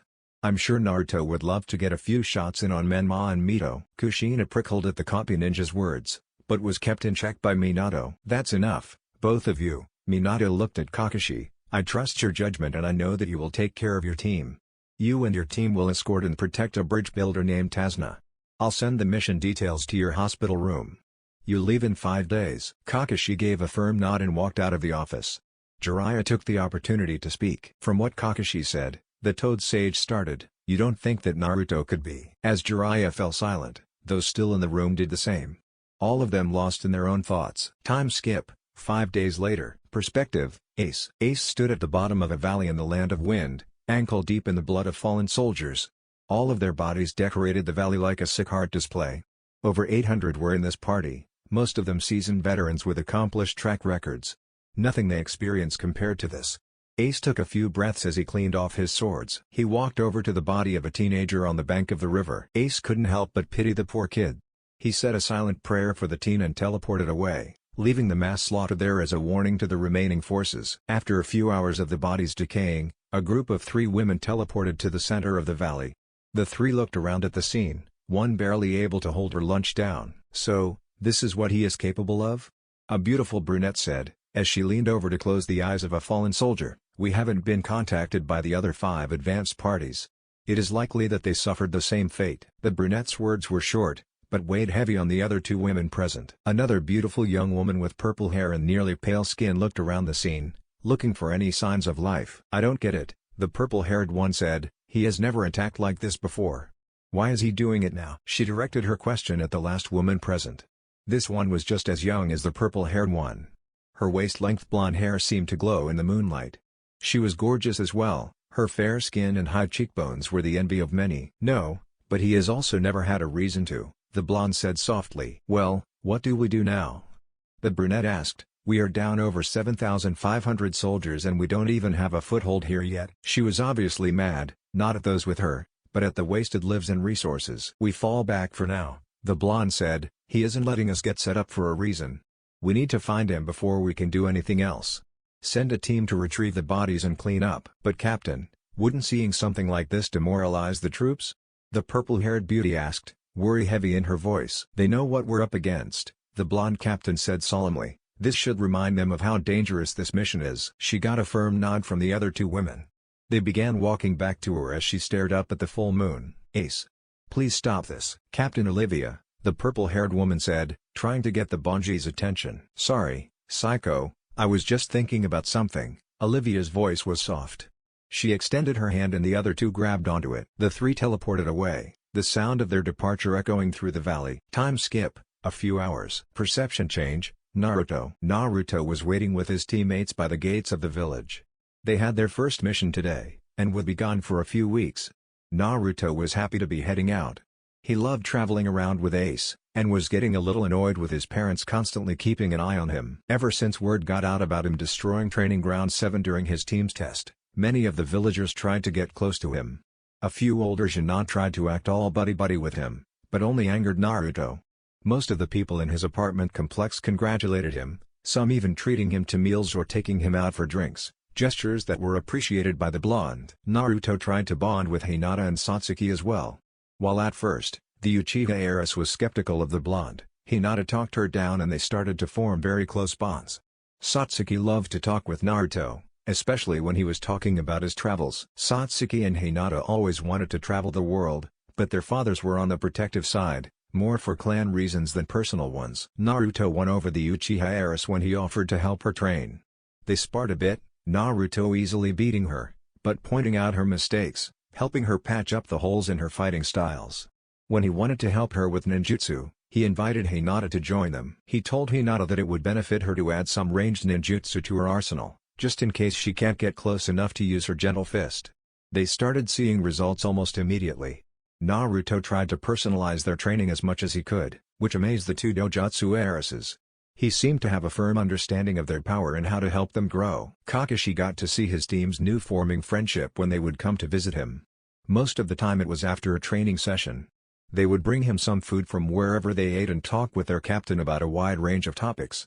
Kakashi couldn't help but notice the looks the two girls gave Naruto. Kakashi didn't want to bring that up quite yet, but he could tell that Naruto wasn't completely oblivious to their feelings either. He decided to wait for the time being, hoping that the opportunity to tease his students would arise. Naruto snapped back to reality and looked up to see his sensei walking with a drunk old man. He couldn't help but smirk at the old man as he tried his best to walk straight. "Kakashi-sensei, I'm a little surprised that you were on time today," Naruto joked, getting a chuckle from the copy ninja. "Well everyone, this is Tazuna, he is our client for this job. We will be protecting him while he builds a bridge in the Land of Waves." The Jonin got a nod from his team. "These are the ones in charge of keeping me alive, huh?" Tazuna said clumsily as he looked over Team 7, looked like a bunch of hormonal teenager more worried about fucking than fighting. Hinata and Satsuki were already annoyed by the comment, but Naruto was the first to speak. "I mean, I guess," Naruto said looking around at his team, "but if we're being honest, you look like you're more fit to fuck a cactus than build a bridge." The two stared at each other for a moment, then erupted into laughter. "I like you kid," Tazuna slurred. "Most people do," Naruto said with a smirk. Chapter 7, Crossing Blades. Scene: the road to Wave. Team 7 and Tazuna were making good time on their voyage to Wave Country. Tazuna and Naruto were harassing each other most of the trip, which was entertaining to their entire party. On more than one occasion, Tazuna offered Naruto alcohol, which Naruto politely declined. Since they passed the halfway point in their trip, Naruto felt that something was off. He branched out from the party a few times to try and figure out what was going on, but he didn't find anything. As he tried to sense anything that might be out of sight in the surrounding area, he was stopped by Hinata and Satsuki. Their eyes were fixed on a pair of puddles about 25 feet in front of them. Naruto instantly understood their hesitation. Tazuna was confused. "Why are we stopping?" Tazuna said, he was sober at the moment. Satsuki looked over her shoulder, her Sharingan activated. "This is a trap." Satsuki's words were barely audible. Tazuna was more than a little skeptical of the girl. "Those are puddles," Tazuna said with a deadpan expression. Satsuki was a little annoyed by the bridge builder now. "And have we seen any rain since we left Konoha?" Tazuna's eyes widened at the Uchiha's words. Kakashi couldn't help but smirk at his team's awareness. Naruto looked at the puddles for a moment, then felt a chakra presence emanating from them. Naruto slowly reached behind his back and drew his knives. He made eye contact with Hinata and Satsuki, both of their dojutsu meeting cerulean blue. They gave him a quick nod and Naruto blurred out of sight. Naruto appeared on the other side of the two puddles, his arms both raised over his head. His then whipped his arms down, throw both knives at the two puddles. Rather than the blade sticking in the ground, there was a puff of smoke. When the smoke cleared, the blades were in the ankles of two Kiri shinobi. They let out a cry in pain, but Naruto's attack was not over. Naruto made a tiger hand sign, then lifted his open hands towards the demon brothers. Futon, wind pulse. Naruto shot out a strong gust of wind from his palms that sent the demon brothers flying towards awaiting Uchiha and Hyuga. In sync, Satsuki drew a kunai and Hinata settled in her 8 trigrams fighting stance. Satsuki stabbed Gozu in the heart as he flew helplessly through air. Hinata stuck Maizu with a chakra palm to the heart, killing him instantly. As the demon brothers laid in a lifeless heap on the ground, Satsuki and Hinata realized what happened. Their bodies had moved on their own, acting entirely on the shared instincts they had built with Naruto. When they looked at the corpses of their first kills, they felt sick. Kakashi figured that they would get their first kill early, but he didn't expect his team to fight this quickly. They had only been out of the leaf for a few days. He was about to go and try to calm down his team, but Naruto beat him to it. "Look at me," Naruto said softly. Both of the girls were trembling, tears running down their face. Naruto placed a hand on each of their shoulders. The girls looked up to see Naruto's small smile, his eyes softer than they had ever seen before. They watched with bated breath as he slowly pulled them into a hug. Their bodies tensed ever more as he held them close. "You are gonna be okay," Naruto whispered to them, his warm tone making them ease a bit. "It will get easier. This doesn't make you a bad person. It is our job to protect those that can't protect themselves." Naruto pulled them closer as he finished, the warmth of his body soothing their tense figures. The dojutsu heiresses slowly closed their arms around him, their trembling stopped. The three sat there for a moment, the Hyuga and Uchiha letting out a few silent tears at the death of their innocents. Naruto eventually pulled away from them when he felt their crying stop. He looked at their beautiful faces and flashed his trademark smile. The two girls couldn't help but fluster at the sight as their sensei held back his giggles. "Now isn't this the cutest thing ever?" Kakashi said gushingly, getting a flustered reaction from his team as they all separated from each other. "It is just the sweetest thing to watch you three share such a loving embrace." Naruto's face was beet red as he looked at his sensei. "It wasn't like that." The blonde yelled. A flustered Uchiha and Hyuga were nodding nervously behind him. Of course it wasn't," Kakashi said playfully, "at least not yet." For the next couple hours Kakashi would occasionally harass them, but was internally grateful to Naruto for helping Hinata and Satsuki through their first kill. When he watched his team dispatch the two Chunin flawlessly, he couldn't help but feel a sense of pride. His team was working together because they wanted to, not because they had to. Their cohesion was nearly perfect. Over time they could become quite the threat if they kept down this path. Team 7 was closing in on their destination when all the shinobi felt a disturbance. Satsuki was the first to react, launching a kunai at a bush to their right. The kunai stuck the wood above a snow-white rabbit, scaring the hell out of the animal, but the exodus of the rodent didn't ease their senses at all. "So, you two felt it too?" Hinata asked as she noticed Naruto and Satsuki still scanning the area. Before either could answer, a massive blade flew right for them. Hinata tackled Tazuna to the floor, while Satsuki and Kakashi ducked down to avoid getting bisected. Naruto swung his feet to his chest in high jump form and let the blade pass safely underneath him. The blade curved upwards and sunk into a tree trunk about 5 feet above their heads. A man landed on the blade. He was tall and slender, his short, spiky, brown hair sitting on top of his head, behind his Kiri forehead protector. He wore high-waisted gray pants with thin black stripes running vertically down the legs. He had white and brown camouflaged stockings on his shins and forearms. Across his chest was a navy blue strap that held the massive blade he was standing on. On his feet were blue shinobi sandals.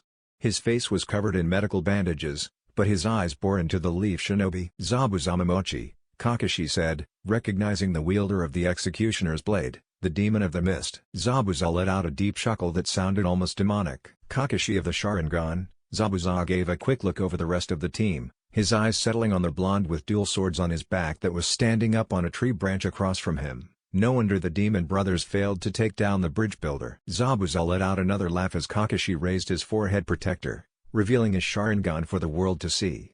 Kakashi was tense at the arrival of the demon of the mist. "I had my doubts after the two Chunin we faced earlier, but this definitely isn't a C-rank mission," Kakashi thought as he scanned the area, looking for potential backup. He noticed a hunter ninja and a small group of Kiri shinobi standing about 100 feet away, their eyes fixed on the Kiri shinobi. "Give me the bridge builder and I will let you all live," Zabuza's tone made Hinata's and Satsuki's skin crawl. He had a terrifying presence that seemed to smother them. Before they could panic, Kakashi responded to the missing nin. "That's not gonna happen," Kakashi said as he slid into a fighting stance, We are shinobi of Konoha and we won't stand by while you or your employer hurt innocent people. Zabuza let out another sinister laugh as he jumped to the ground, pulling out his sword from the tree stump. He pointed the massive blade at Hinata, Satsuki, and Kakashi. Tazuna hid behind the shinobi, but they were all stunned when a blur of yellow flew towards Zabuza. Naruto slammed one of his swords into Zabuza, who barely was able to block the attack. The Kiri shinobi was knocked into the air and sent out into the water past the forest. Naruto, Satsuki yelled, "What the fuck are you doing? It's not every day that you get to fight one of the 7 ninja swordsmen of the mist." Naruto turned back to them with a massive smile on his face. "I plan on making the most of this opportunity." Tazuna took the opening to run away and find cover. Naruto jumped off after the demon of the mist, leaving the rest of Team 7 behind. Satsuki and Hinata were about to go after him, but were stopped when a half-dozen shinobi stopped in front of them. The first was the hunter Nin Kakashi noticed was watching the fight. They branched out into a semicircle formation, cutting off Satsuki and Hinata. The hunter Nin had her long, straight black hair pulled into a white bun holder with 2 long bangs framing her mask. The mask was a typical, white Kirionbu mask with a red swirl swinging over from the right side of the mask and settling above her nose. She wore a pinstriped undershirt that completely covered her arms and stopped just below her knee. She wore a blue-green haori with white trimmings that matched the color of her nail polish. She was a few inches taller than Hinata and Satsuki, and from the curves of her body, a little older. "Your fight is with us," the hunter Nin said as she pulled out 3 senbon needles in each hand. "Leave Zabuza to Naruto," Kakashi said as he closed his non-Sharingan eye and pulled out a kunai. "Trust your teammate." Kakashi's words steeled the girl's resolve. The copy ninja had complete faith in Naruto. He knew that no matter what, Naruto would pull out of the fight, so he just had to make sure Hinata and Satsuki did the same. The two parties looked at each other for a minute, each group daring the other to make a mistake. Before either party attacked, they felt an explosion of chakra coming from 2 sources. A massive gust of wind shot from the area Naruto and Zabuza went off to, getting everyone's attention as waves, tree branches, and rocks flew past them. "Zabuza-sama," the hunter Nin mumbled, feeling a familiar chakra in the distance. Scene change, the body of water between the land of fire and wave country. Zabuza shot out of the forest like a bullet. He landed about 50 feet off the shore and noticed a 3-inch cut in his sword. He then looked back towards the coast just in time to see a blonde blur barrel towards him. Zabuza barely ducked under a black-bladed sword that otherwise would have removed his head from his shoulders. He turned around to see the same blonde from the forest standing on the surface of the water, about 20 feet from him. The blonde had one katana drawn in his right hand. The blade was slim, maybe 2 inches thick, but the very sight of it made Zabuza uneasy. The golden pommel seemed to shine abnormally bright, giving the sword a mythic feel. "That's a very nice blade you have there," Zabuza said, a smirk forming under his face cover. "Thank you," Naruto said, spinning the blade around nimbly. "Yours is quite the sight as well." Naruto looked at the executioner's blade and noticed the cut in it. A smirk formed on his face as Zabuza raised the blade up onto his shoulder. "So, you and your sensei recognize me?" Zabuza chuckled. "I guess my reputation really does precede me." Zabuza let out another dark chuckle and as he pointed his blade at Naruto. "Though, I'm more interested in your name." Zabuza looked right into Naruto's eyes, getting a good feel of the blonde's attitude. Anyone that has the balls to face one of the 7 ninja swordsmen deserves that much. Naruto reached behind him and slowly drew his second blade. It looked identical to the first. Zabuza couldn't help but marvel at the beautiful blades in front of him. "Naruto Namikaze Uzumaki," Naruto said as he spun both blades in his hands. "I've heard of you," Zabuza said, his grin growing. "You're the Hokage's eldest child. Rumors you left Konoha at the age of 5. Looking at that headband, it looks like you went back home, huh?" Naruto let out a low chuckle. "I wouldn't call it home yet." The blonde then pointed the blades at the demon of the mist. "But yes, I recently went back." Naruto noticed the slightest of shifts as Naruto confirmed his return to the leaf. Before he could ask anything, Zabuza spoke in a truly terrifying tone. "It's not very often that I get to have a sword fight, kid." Zabuza slid into a fighting stance. "I wonder how good the son of the Red Death is with his swords." Zabuza started emitting a staggering amount of chakra. The dark purple wisps whipped around, greatly disturbing the surface of the water. Naruto responded by releasing just as much chakra as the demon of the mist. Zabuza let out an absolutely maniacal laugh as his chakra collided with Naruto's in a wild clash. "This should be fun," Zabuza said, his evil smirk matched only by Naruto's. "OST Shy Carter, bring it back." With that, Zabuza charged right at Naruto with surprising speed. He swung down on Naruto, aiming right for the boy's center. Naruto crossed his blades in an X and caught the massive sword in between his blades. The collision sent a shockwave out that ripped off branches from trees and sent water crashing towards the shore. Zabuza's smirk only grew as the blonde shoved his blades up, pushing the demon of the mist off of him. Zabuza did a quick backflip as the blonde charged. Naruto swung both blades from his right, only to be blocked by Zabuza. His swords cut into Zabuza's blade. The blades were about an inch deep before the former Anbu shoved the blonde back.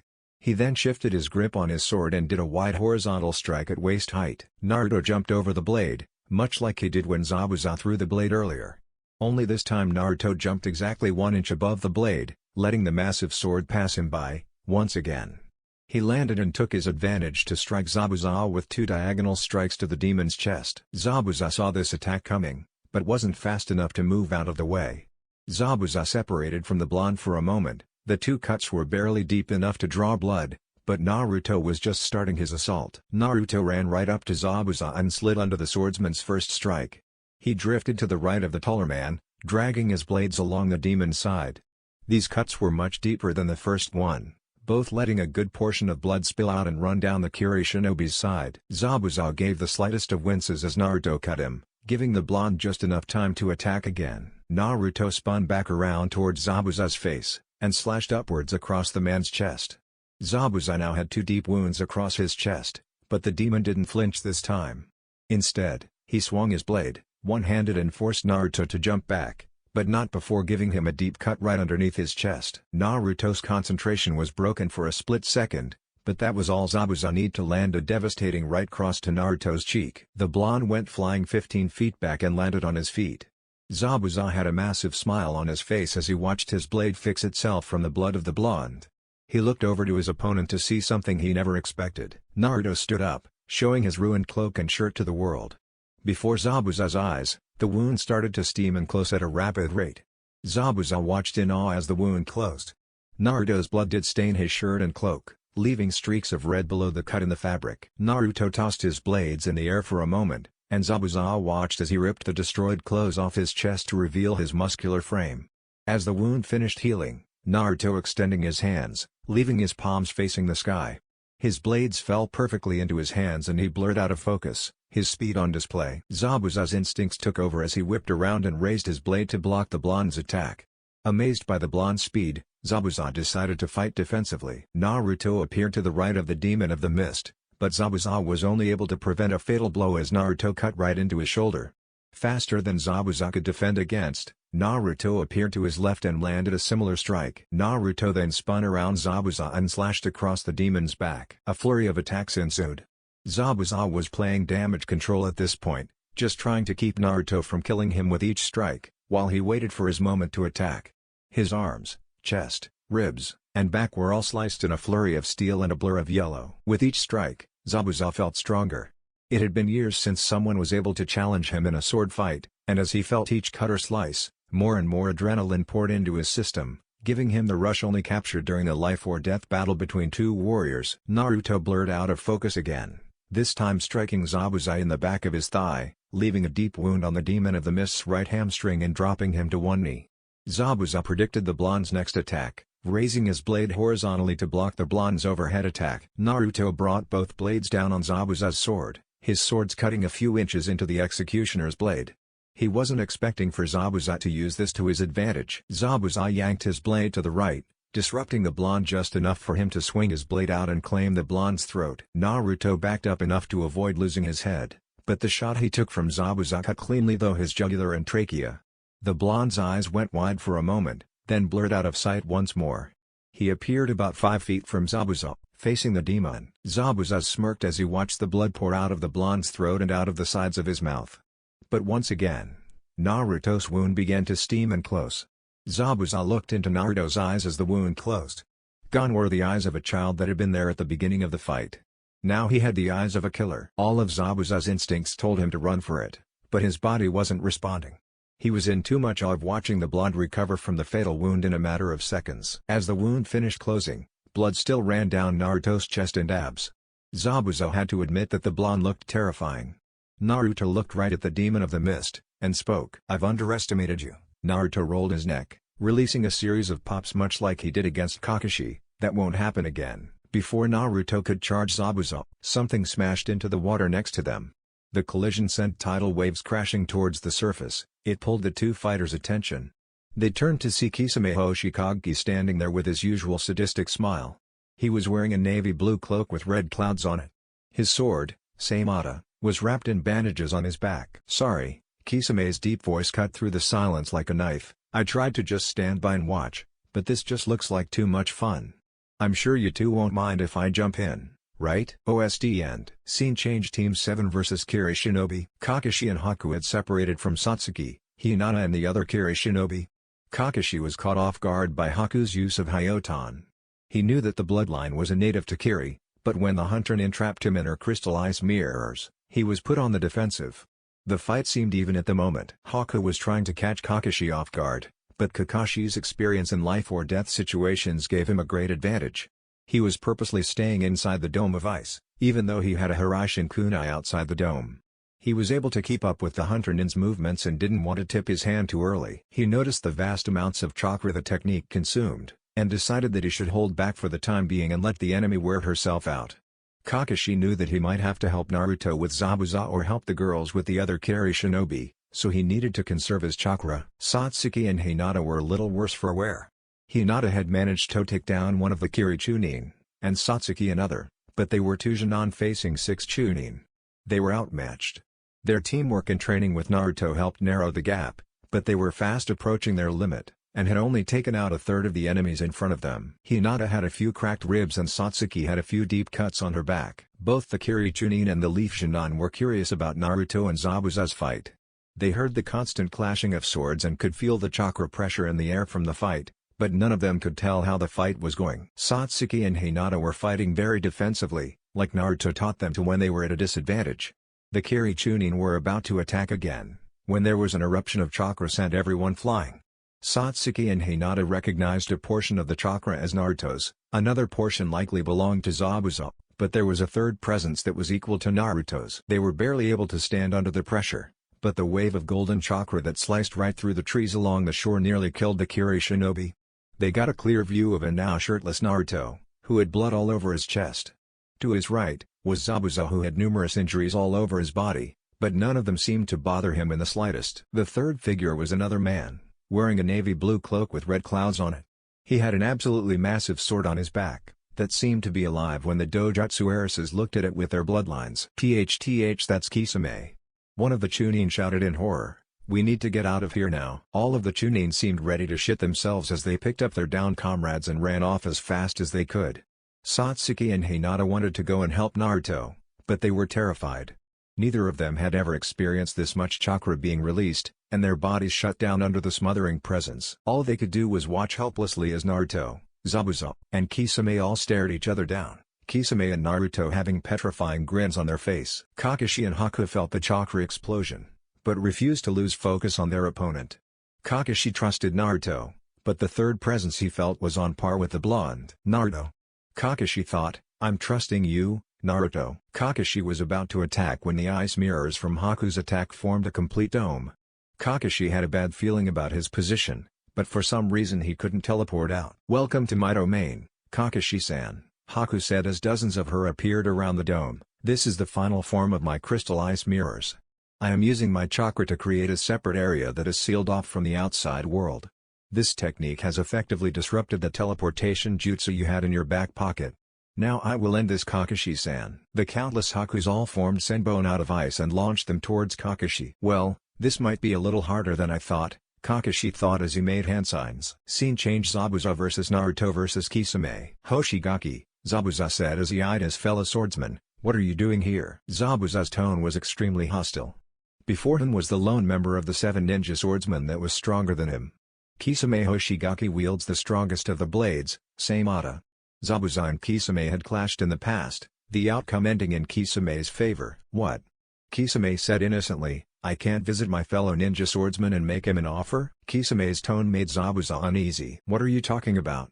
Zabuza noticed that his blonde opponent was interested in Kisame's words as well. "You see, my group is looking for some select individuals that can help us achieve our goals," Kisame said, his grin growing. "I figure you might be a little weak, but you have a tendency to fight better against stronger opponents.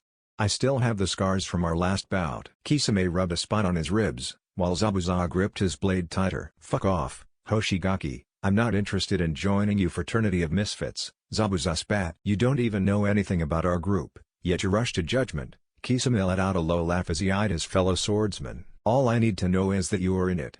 You're the one person from the Blood Mist with a higher body count than me." Kisame laughed at Zabuza again. "Good times," Kisame growled.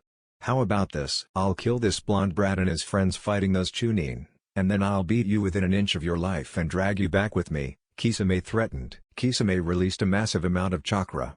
Zabuza released a staggering amount of chakra, though it was still sizably less than Kisame.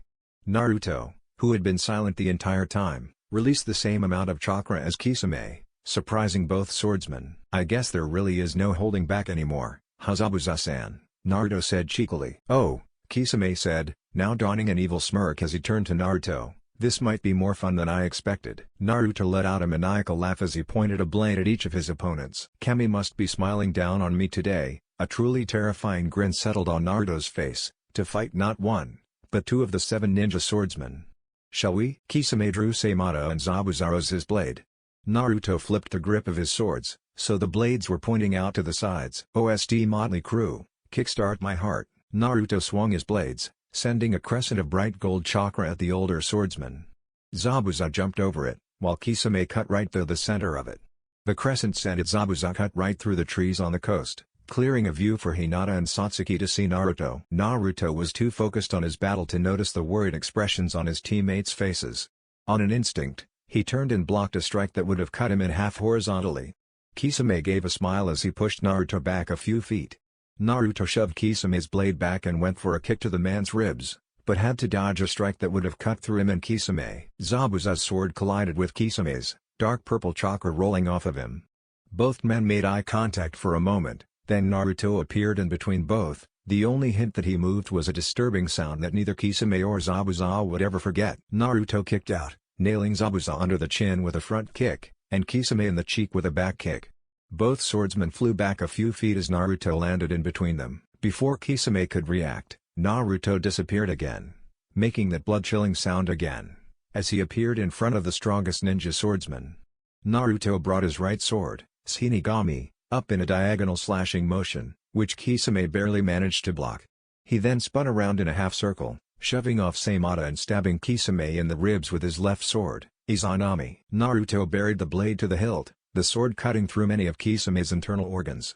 Naruto then teleported behind Kisame and kicked him in the back of the head, sending the bleeding swordsman right at Zabuza. Zabuza looked ready to land a killing blow, but Kisame made a hand sign and yelled, "Suiten, water shockwave." Kisame then shot a ridiculous amount of water from his mouth, creating a tidal wave that was over 50 feet tall.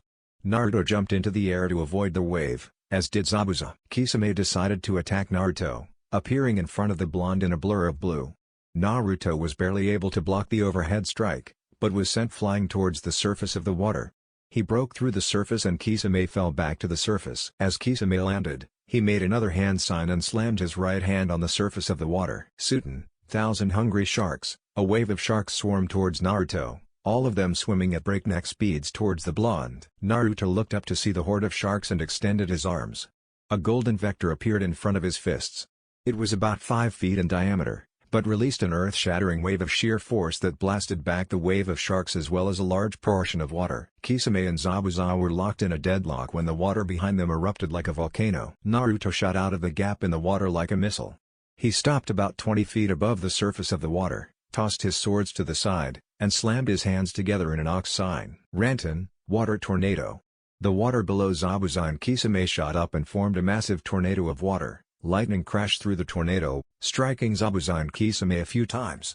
With Zabuza and Kisame getting caught in the center of the tornado, Naruto slammed his hands together again and shouted, "Suiten, water bullet." Naruto then spat out 10 streams of water, each about a foot thick.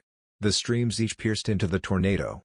2 streams found each of the swordsmen, both of them blocking the shot with their swords. Naruto teleported the swords back into his hands and teleported behind Kisame, axe kicking him down into the now hectic water. He then teleported to Zabuza and swung both swords at the swordsman's back. Zabuza was barely able to block the attack, but it only limited the damage. Naruto's blades cut right through the executioner's blade and gave Zabuza 2 parallel cuts on his chest and abs. Before Zabuza could regain his bearings, Naruto teleported behind the swordsman and gave a nice deep X into the demon's back.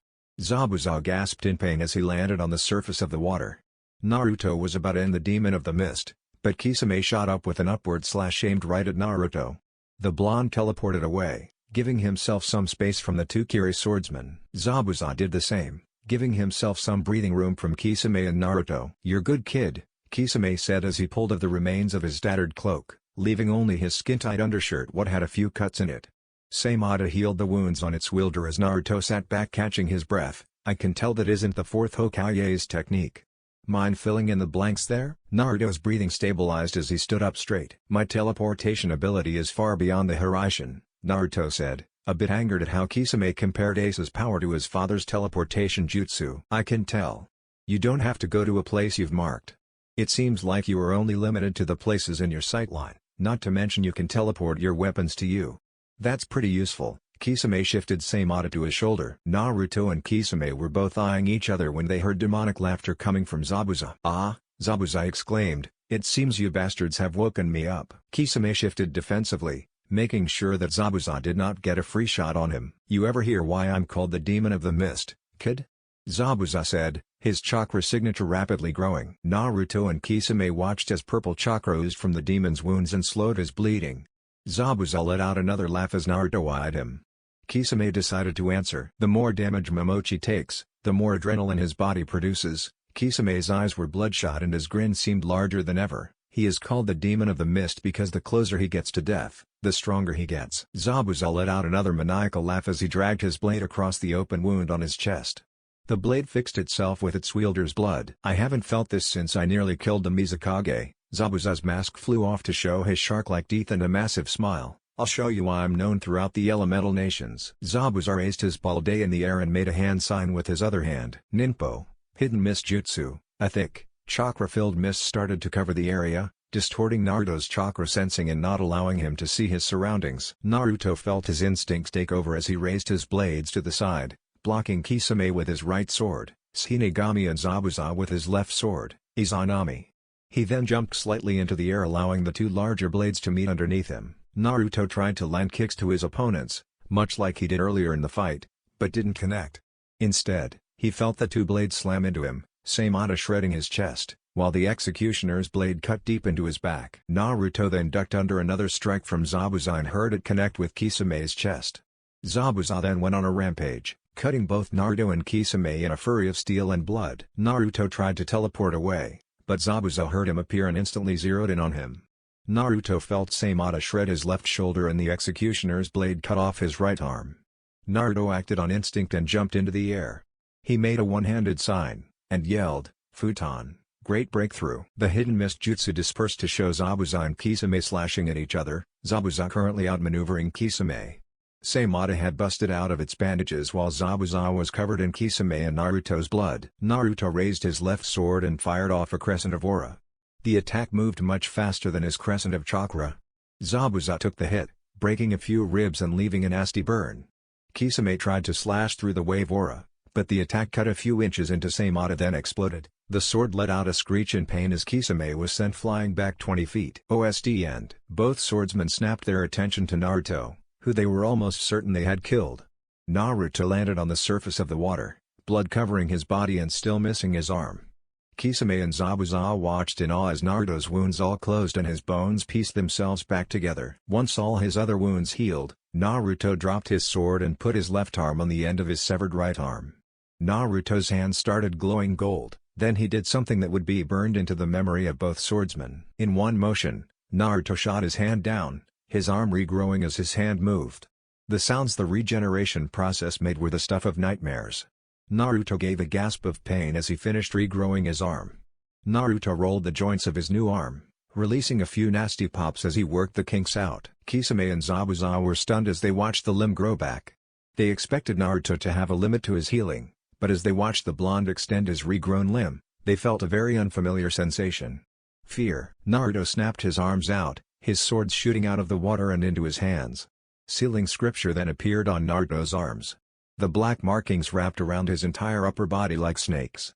The markings burned red for a moment. "I can't use Mokuton out here," I'll deal with the repercussions for this later, Naruto thought as he felt his aura and ki spike. Kai, Naruto yelled as the seals that Ace put in place to limit his aura and ki opened, sending out a gargantuan shockwave. Perspective change. Satsuki, Hinata, and Kakashi. Satsuki and Hinata had a front row seat to the most terrifying bout either of them could imagine. Naruto was going toe-to-toe with two of the 7 ninja swordsmen of the mist. Destructive jutsu had been flung, copious amounts of blood had been spilt, and a seemingly endless stream of chakra radiated from the fighters. It took Kisame and Zabuza teaming up on Naruto to force the blonde out of the fight. Neither Hinata nor Satsuki could see into the hidden mist jutsu, but they heard swords meeting flesh, over and over again. They felt sick when they saw Naruto jump out missing an arm and having countless slashes and shreds covering his body. Kakashi's fight with Haku had ended when the Haku's dome was broken by one of Naruto's stray attacks. Haku was nearly at her limit, and Kakashi took full advantage, incapacitating the Hunter Nin and placing restrictive seals to keep her from escaping. When Kakashi got to Hinata and Satsuki, Naruto had just dispelled the hidden mist jutsu. Kakashi, Hinata, and Satsuki were all going to interfere when they saw Naruto on the verge of death. Hinata nearly threw up when she watched all of his wounds close and his arm grow back. How can he do that? Satsuki stuttered as she watched Naruto's body piece itself back together. Naruto-kun, what are you? Hinata whispered as she watched Naruto stand there before the two petrified missing nin. Tsunade-sama can't even regenerate to that extent. Kakashi watched helplessly as Naruto did the impossible. As Naruto's swords shot back to his hands, Kakashi felt the slight disturbance in the blonde and ran to the two girls with him. He tackled them to the ground just as Naruto undid his seals. Kakashi took a majority of the shockwave, feeling the energy in the air smother him. Trees, boulders, and water went flying everywhere as bright gold energy whipped around Naruto. Kakashi watched as black energy erupted straight into the air in a pillar, sending out another shockwave equal in strength to the first. The energy was more sinister than the Nine Tails and made Kakashi fill with fear. Satsuki and Hinata weren't any better. They had tears running down their cheeks and were barely able to breathe under the weight of Naruto's newly released power. Kakashi watched as Naruto floated into the air. Black markings started to stretch all over Naruto's body, the same as the evil Naruto from Chapter 2. The whites of Naruto's eyes turned black as his sea blue eyes turned onto a burning gold. It's time to end this, Kakashi heard Naruto's words, unable to move. All he, Satsuki, and Hinata could do was watch with bated breath as Naruto used a power they have never even heard of before. Perception change, Naruto vs Zabuza vs Kisame. OSTDN Galaxy, paralyzed. Kisame and Zabuza were now only 10 feet from the shore, after getting launched back by the blonde's power. They looked at each other, neither one sure of what exactly was going on. They knew that Naruto would be a tough opponent, but this was insane. The blonde had healed through countless injuries, had a chakra capacity that matched and potentially surpassed Kisame, and now released a power that they didn't recognize. Naruto floated in the air, 30 feet above the swordsman. His presence and appearance were absolutely terrifying. Zabuza felt more power from Naruto than he did when the fourth Mizukage allowed the Three Tails to take over. Kisame was in the same boat. The only person that could stand up to Naruto right now was Pain, and Kisame knew that the leader of the Akatsuki was not going to show up here. Kisame's instincts told him to run and not look back. But before he got the chance to flee, Naruto appeared in front of him. Naruto slashed up faster than Kisame could react to. The cut was deep, easily 4 inches into the Akatsuki member. Naruto then teleported to the side and spun like a top, landing a kick to Kisame's face that sent him flying through the remains of the forest. Zabuza tried to attack Naruto, only for the blonde to teleport out of the way. Naruto appeared just past the blade and cut Zabuza's arms under the shoulder. He severed all the muscles in the swordsman's arms and kicked him into a large boulder that sat about 50 feet inland. Zabuza slammed into the boulder, indenting his body into the stone and feeling his ribs shatter and his skull crack. Naruto appeared in front of the demon and stabbed his swords into Zabuza's hands, keeping them extended. The blonde then opened his palms again and his knives appeared in his hand. They had been cut off when Zabuza landed the first strike. Naruto stabbed the swordsman through the feet, pinning Zabuza's last 2 limbs to the rock. Zabuza let out screams of agony as Naruto pinned him there. He looked up to glare at the blonde, but when he met Naruto's eyes, everything went black. Having incapacitated Zabuza, Naruto went hunting for Kisame. Perception change, Kisame, the strongest of the 7 ninja swordsmen, was recovering from the last shot he took from Naruto. Samada had healed most of his injuries, but Kisame still felt some of the cracks in his bones. He was about to flee when he heard the sound of Naruto teleporting. As Kisame turned around, Naruto grabbed him by the throat, crushing his trachea and threw him into the air. Samada went to work immediately, fixing its wielder's throat. Kisame didn't have enough time to react as he heard Naruto teleport above him. Naruto wound up an axe kick that connected with Kisame's spine. The swordsman went screaming to the ground, only for Naruto to teleport there first. Naruto punched Kisame before he could reach the ground, knocking out a few teeth and breaking the man's jaw. As Kisame flew helplessly through the air, Naruto teleported to him again, this time kicking the wounded missing nin up into the air. Kisame was caught by Naruto while they were 50 feet in the air, and Naruto whipped the man by his ankles, sending him on a one-way trip to the forest floor. Kisame shattered the ground, leaving a massive crater where he landed. Naruto landed next to him and stopped his foot on the ground. A pillar of rock rose from under Kisame and knocked the missing nin in the air. Naruto wound up a punch, enhancing it with telekinesis, and slammed it right into Kisame's chest, shattering the man's sternum and sent him flying like a rocket. Naruto was about to pursue when his vision blurred. He felt his aura control slipping as his ki flow stopped. He used the last of his power to teleport back to his team, even though he knew Kisame survived. Perception change, Team 7. Satsuki, Hinata, and Kakashi could only hear the end of Naruto's fight. The blonde had sent his opponents flying past them as soon as the fight came on land. They found Zabuza pinned to a boulder, barely alive. They were about to finish the man off when they heard the loudest hit and saw Kisame go flying in the distance. They expected to see Naruto shoot after him, or intercept him in midair, but instead, they heard the sound of Naruto's teleport behind them. They turned to see a dead tired Naruto stumble towards them. He didn't have any visible injuries, but they could tell that he was well past his limit. Naruto took a few steps then collapsed into Satsuki's arms. He was panting and his body was well over the normal temperature.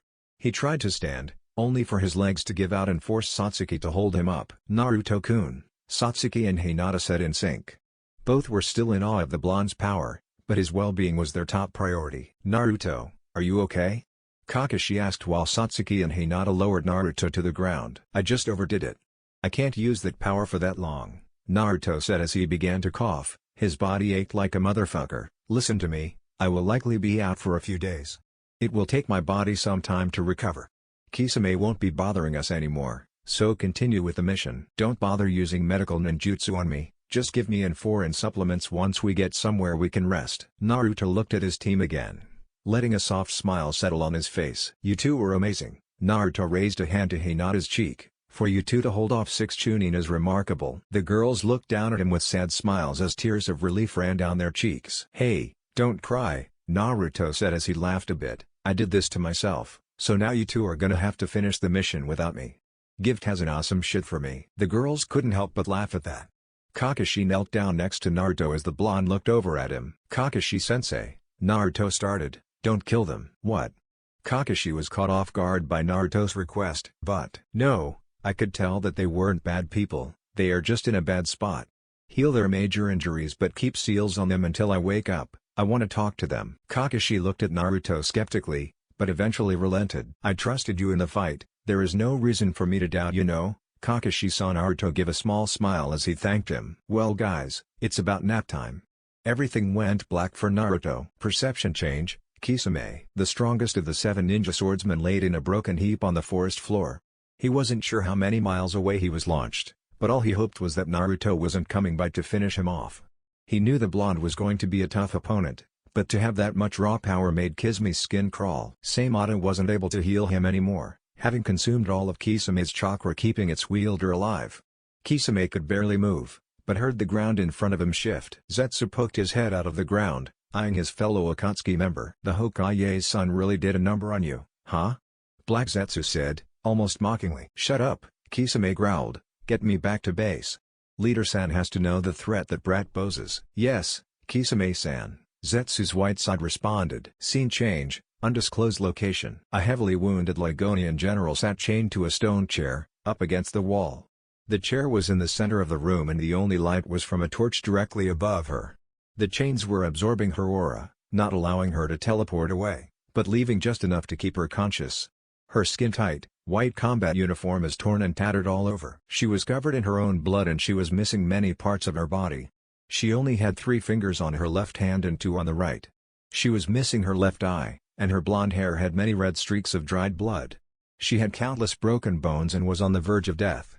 The only reason she was still alive was because her interrogator wasn't finished with her. Tears ran down her face and fear overwhelmed her. "I don't see why you are making things difficult," Ace said, walking out of the shadows in front of her. "If you would just tell me what I want to know, I will put you out of your misery." The woman tried her best to keep her emotions in check, but she knew the situation was hopeless. This was her first mission as a general in the Ligonian army. She had lost her entire battalion of 3,000 in a matter of minutes against her captor. She was the commanding officer of the last advance party and couldn't help but feel like she was being sent to the slaughter after news broke about the previous advance parties. "Look at me, Haley," Ace said, pulling a knife out from its sheath and pushed up the general's chin with it. "This is your last warning. Answer my questions or I will send you back to live in bite-sized pieces." Haley let out a dark chuckle as she looked right into Ace's burning gold eyes. "I didn't get to my position by being weak, Legion." Haley's words dripped with venom. "My soldiers and I followed our orders like we was supposed to. My only regret is that I won't get to watch you die at their hands." Haley was cut off by a punch to the stomach that made her throw up blood. "That's some big talk." Ace grabbed her hand and slowly cut off the middle finger on her left hand. Haley let out a blood-curdling scream of pain as she tried her best to pull away from the Legion. Ace analyzed the finger a bit before he tossed it at its owner. It landed in the pile of other severed body parts, sitting on Haley's lap. Haley was breathing heavy as she tried to cope with the pain. She glared at Ace and decided to get a few more jabs in before the Legion ended her. She spit, more blood than saliva, at Ace. "How many soldiers are in the main force?" Ace asked. "What kinds weapons do they plan on using against me?" "Fuck you." Ace didn't react. "Just break my mind and take what you want already. You have that god's forsaken transcendental power as well as your legacies. You're nothing but a fucking monster. You could have been the greatest weapon ever, but you let your own pride get in the way. I'll tell your family hi, when I see them in hell." Haley was out of breath from the rant, but had an evil grin on her face. Ace hadn't moved the entire time, but she could slowly felt the chains tightening around her. She then felt a chain wrap around the top of her head and fasten it in place. Ace walked up to her, his golden oculus burning into her hazel eyes. "You're foolish if you think I don't know about the mental security measures all Ligonian officers are subjected to. I guess there is nothing else that can be done." Ace leaned over, their faces only a few inches apart. "Allow me to show you what they did to me, then we'll see if you want to run your mouth." Ace's oculus spun, making the Mangekyo Sharingan sound, as Haley's eyes faded. There was a brief silence before Haley let out a throat-shredding series of screeches. Her body convulsed violently, breaking her bones as she struggled against the chains. With one last scream, Haley's voice died in her throat as her mouth fell open.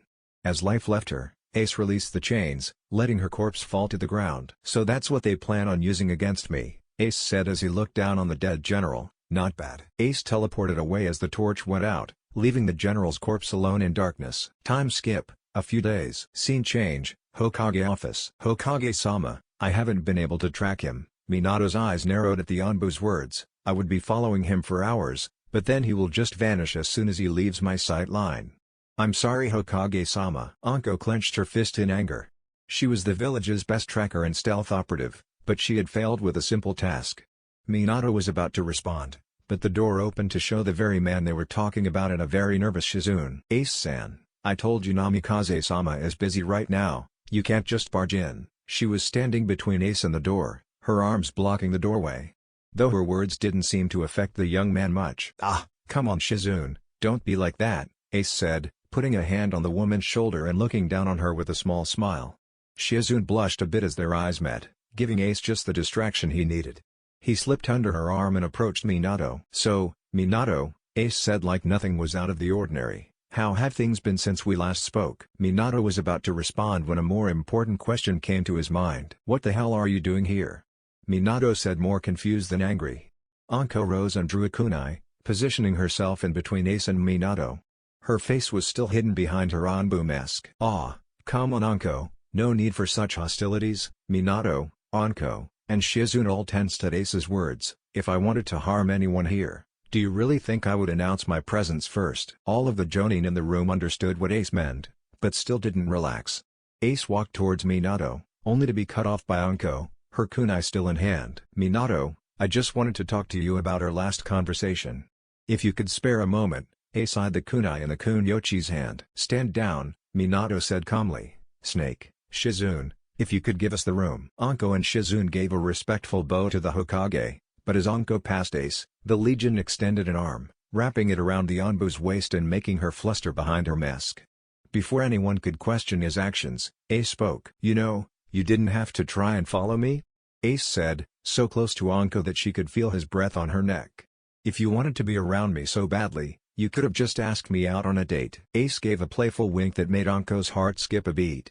She wasn't ready for this situation and wasn't able to prepare for their usual playful banter. "I'll be at Ichiraku's in an hour, maybe you could meet me there," Ace said that in a husky whisper that made Anko's knees weak for a moment. He then let go of the dazed Anbu, getting a skeptical look from Minato and an oddly jealous look from Shizune. Anko scurried out of the office quickly, Shizune following behind her. "You knew she was tailing you all along?" Minato asked. "People much smarter and more resourceful than you have wanted me dead for years. I've learned to keep an eye out," Ace said calmly. "So," Minato started as he sat down in his chair. Ace walked up in front of the desk and sat down in one of the chairs facing Minato.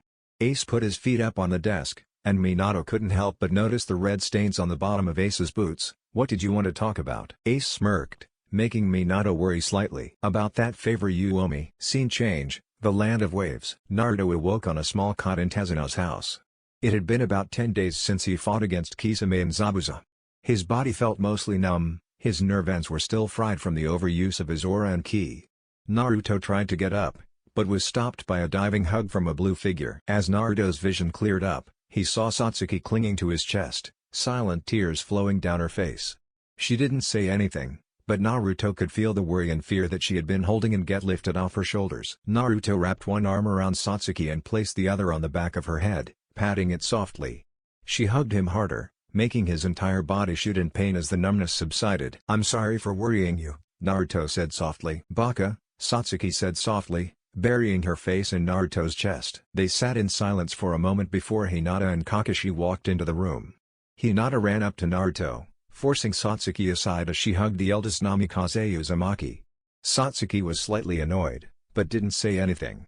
Kakashi made a note to tease his Junon later. "It's good to see you're awake, Naruto," Kakashi said with a nice smile. "I take it you enjoyed the nap." Naruto chuckled a bit as Hinata let go of him. It was rejuvenating to say the least. Naruto smiled a bit. "How has the mission gone?" Kakashi looked at his sensei's son with a serious look. "Since your fight with Zabuza, Gato and his gang staged one last-ditch effort to kill Tazuna, but we took care of the gang, while the villagers captured Gato. Tazuna has about 1 day left before he finishes the bridge. Many of the villagers saw your fight with Kisame and Zabuza and have brought you gift to show their appreciation." Kakashi's gaze shifted to the many presents, flowers, and cards that filled the room. "Tazuna even said something about naming the bridge after you, but he might have been too drunk to remember." Naruto let out a chuckle at the thought, then slowly tried to stand. Hinata and Satsuki shot to his side, ready to catch him, but Naruto raised a hand telling them to wait. He slowly got to his feet, his knees wobbling like a Jenga tower. "Naruto-kun, don't rush this," Hinata pleaded. "You don't need to get up yet. We can bring you whatever you need for right now." Naruto shook his head. "There is something I need to do right now." Scene change, the land of waves prison. Zabuza and Haku were wrapped in sealing paper.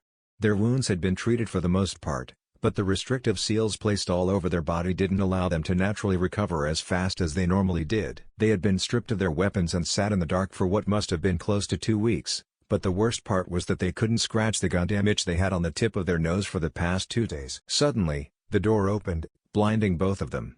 Once their eyes adjusted, Zabuza couldn't help but panic as Haku scrambled to shield her father figure.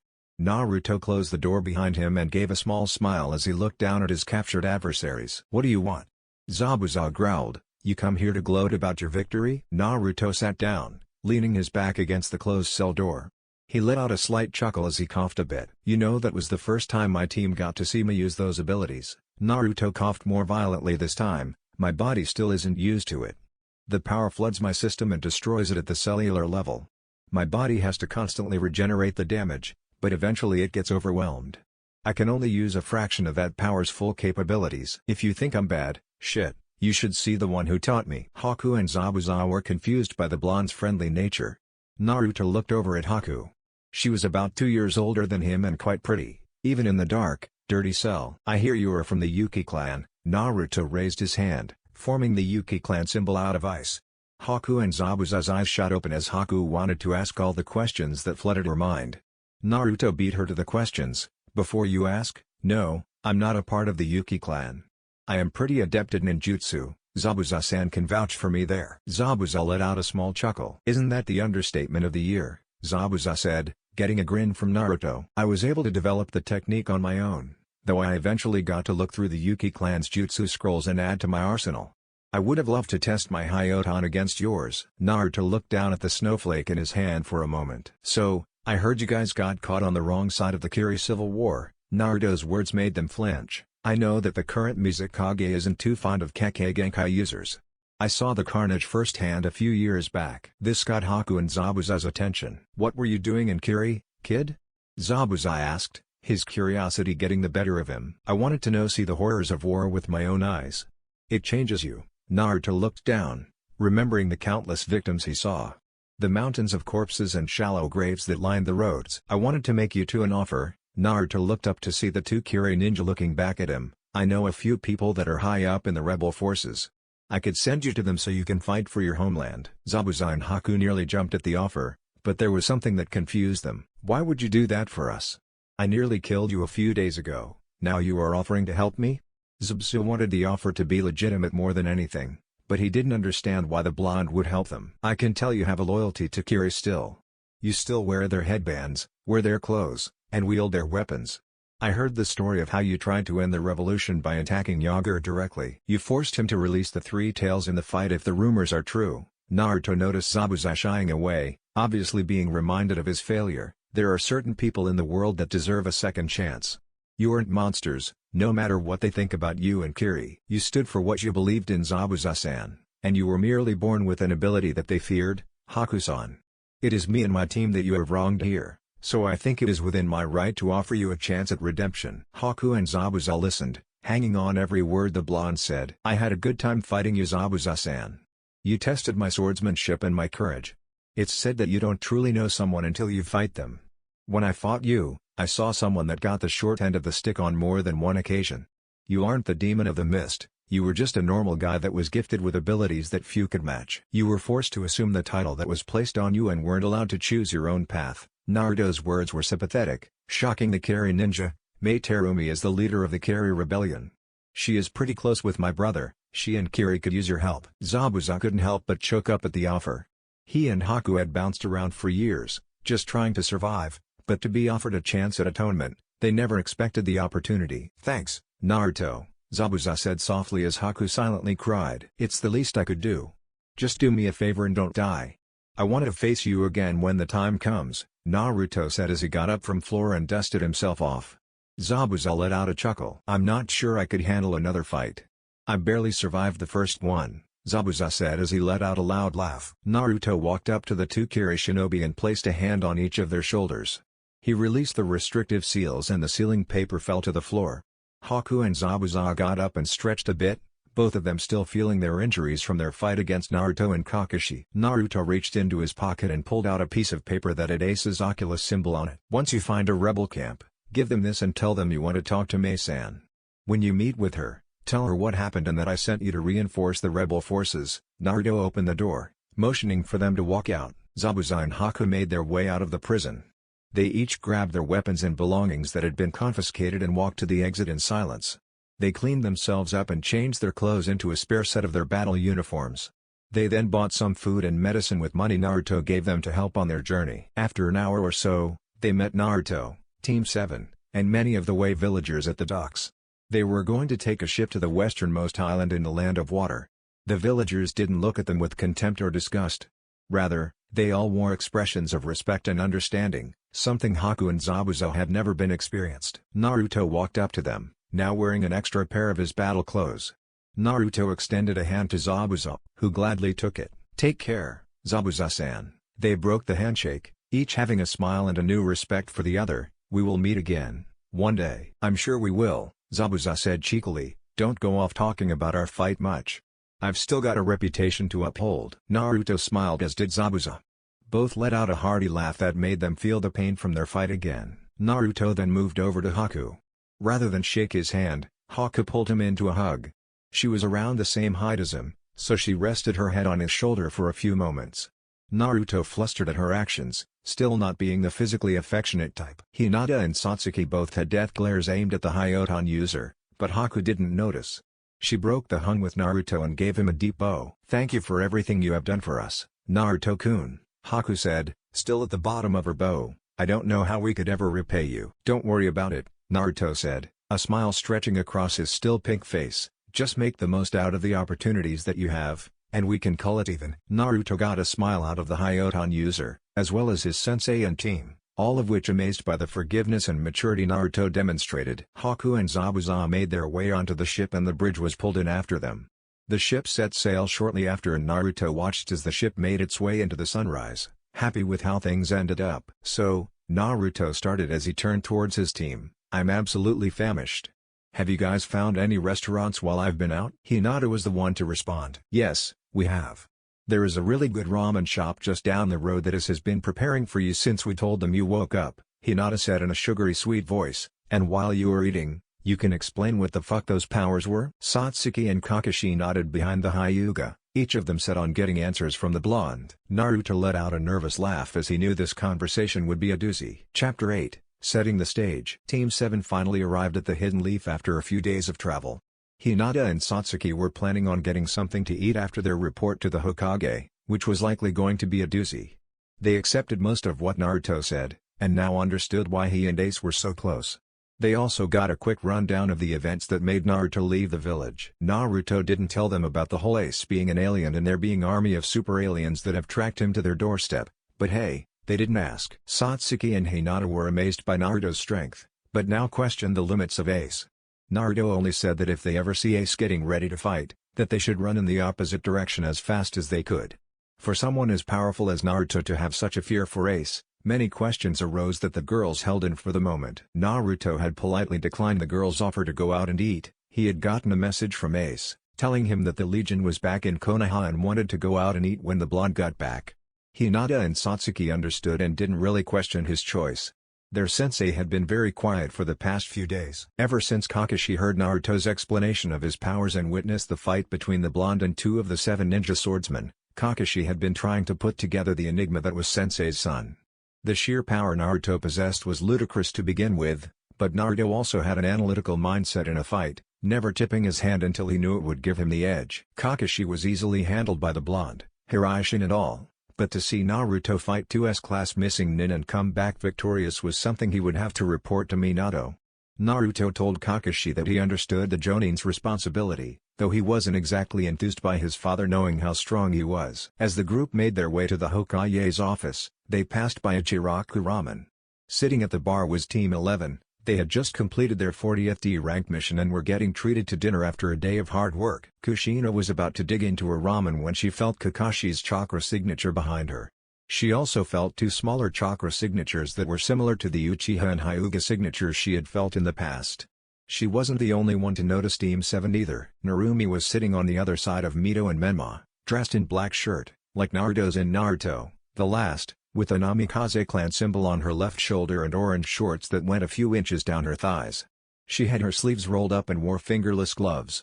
She had her beautiful blonde hair in her usual pigtails. She and her mother were the best censors the Uzumaki clan had since the fall of Uzashiogakuer. They also put together that if Team 7 was back, then Naruto would be with them. Narumi and Kushina shot out of their seats and ran out of the shop to try and catch Naruto before he got too far away. They exited the shop just a step behind Team 7. Narumi's eyes lit up as she saw the messy blonde mop in front of her. "Ni-chan."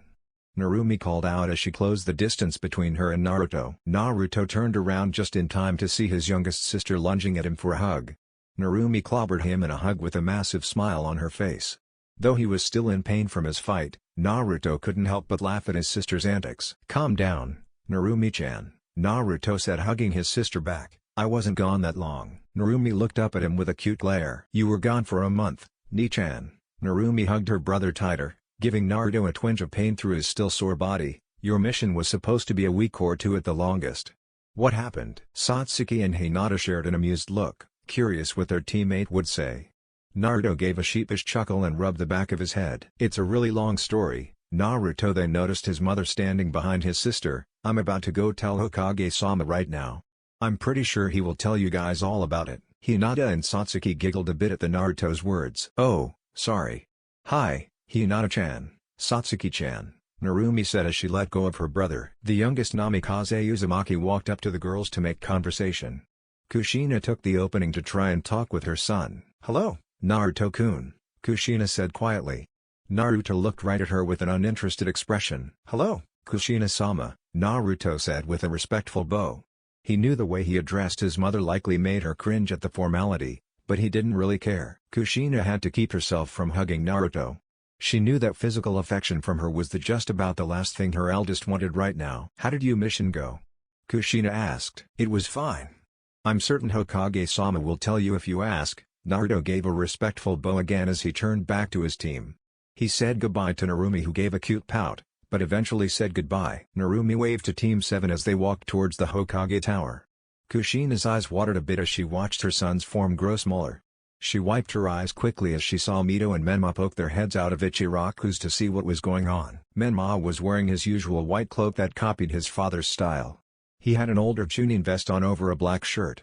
On his legs were black Hanbu pants and on his arms were black gloves with red metal wrapping all over the length of his fist and forearm. Mito was wearing black spandex shorts and had white Hanbu armor over a tight, black, sleeveless shirt.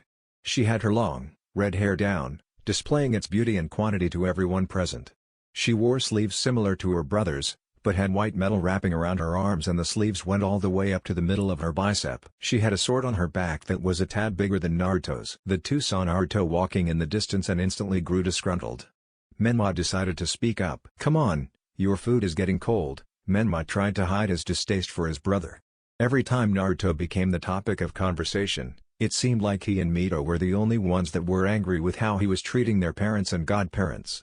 Him much more than his sister. Narumi and Kushina walked back into the shop, taking a moment to look back at Naruto one last time. Menma looked at his brother in the distance and grit his teeth. Soon, Kurama said in Menma's head. Scene change, Hokage office. Minato, Jiraiya, and Tsunade were currently working on selecting applicants for the upcoming Chunin exams.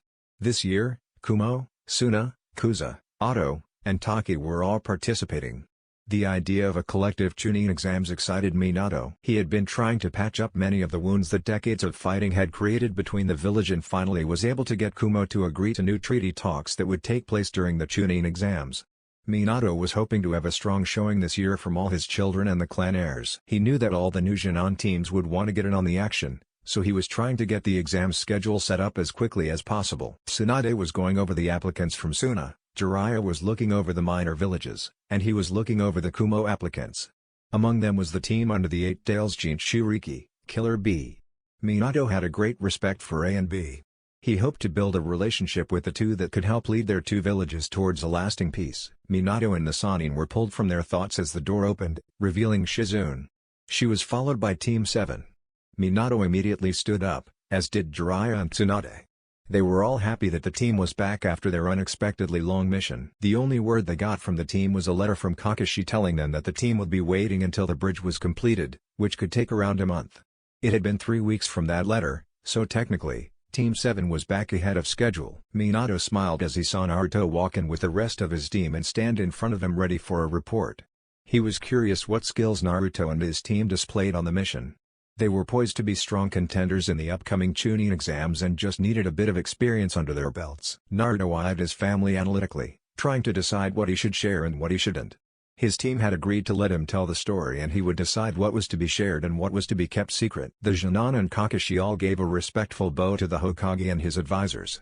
Jiraiya and Tsunade looked over the team, letting their gaze linger on their godson for a bit. "Well," Minato started, "it's good to have you four back. I take it things went well." Naruto and the others shared a look, giving Naruto the nonverbal cue to start the mission report. "Mission report," Naruto said almost robotically, "the bridge builder, Tazuna, has successfully completed the bridge connecting the Land of Fire to the Land of Waves.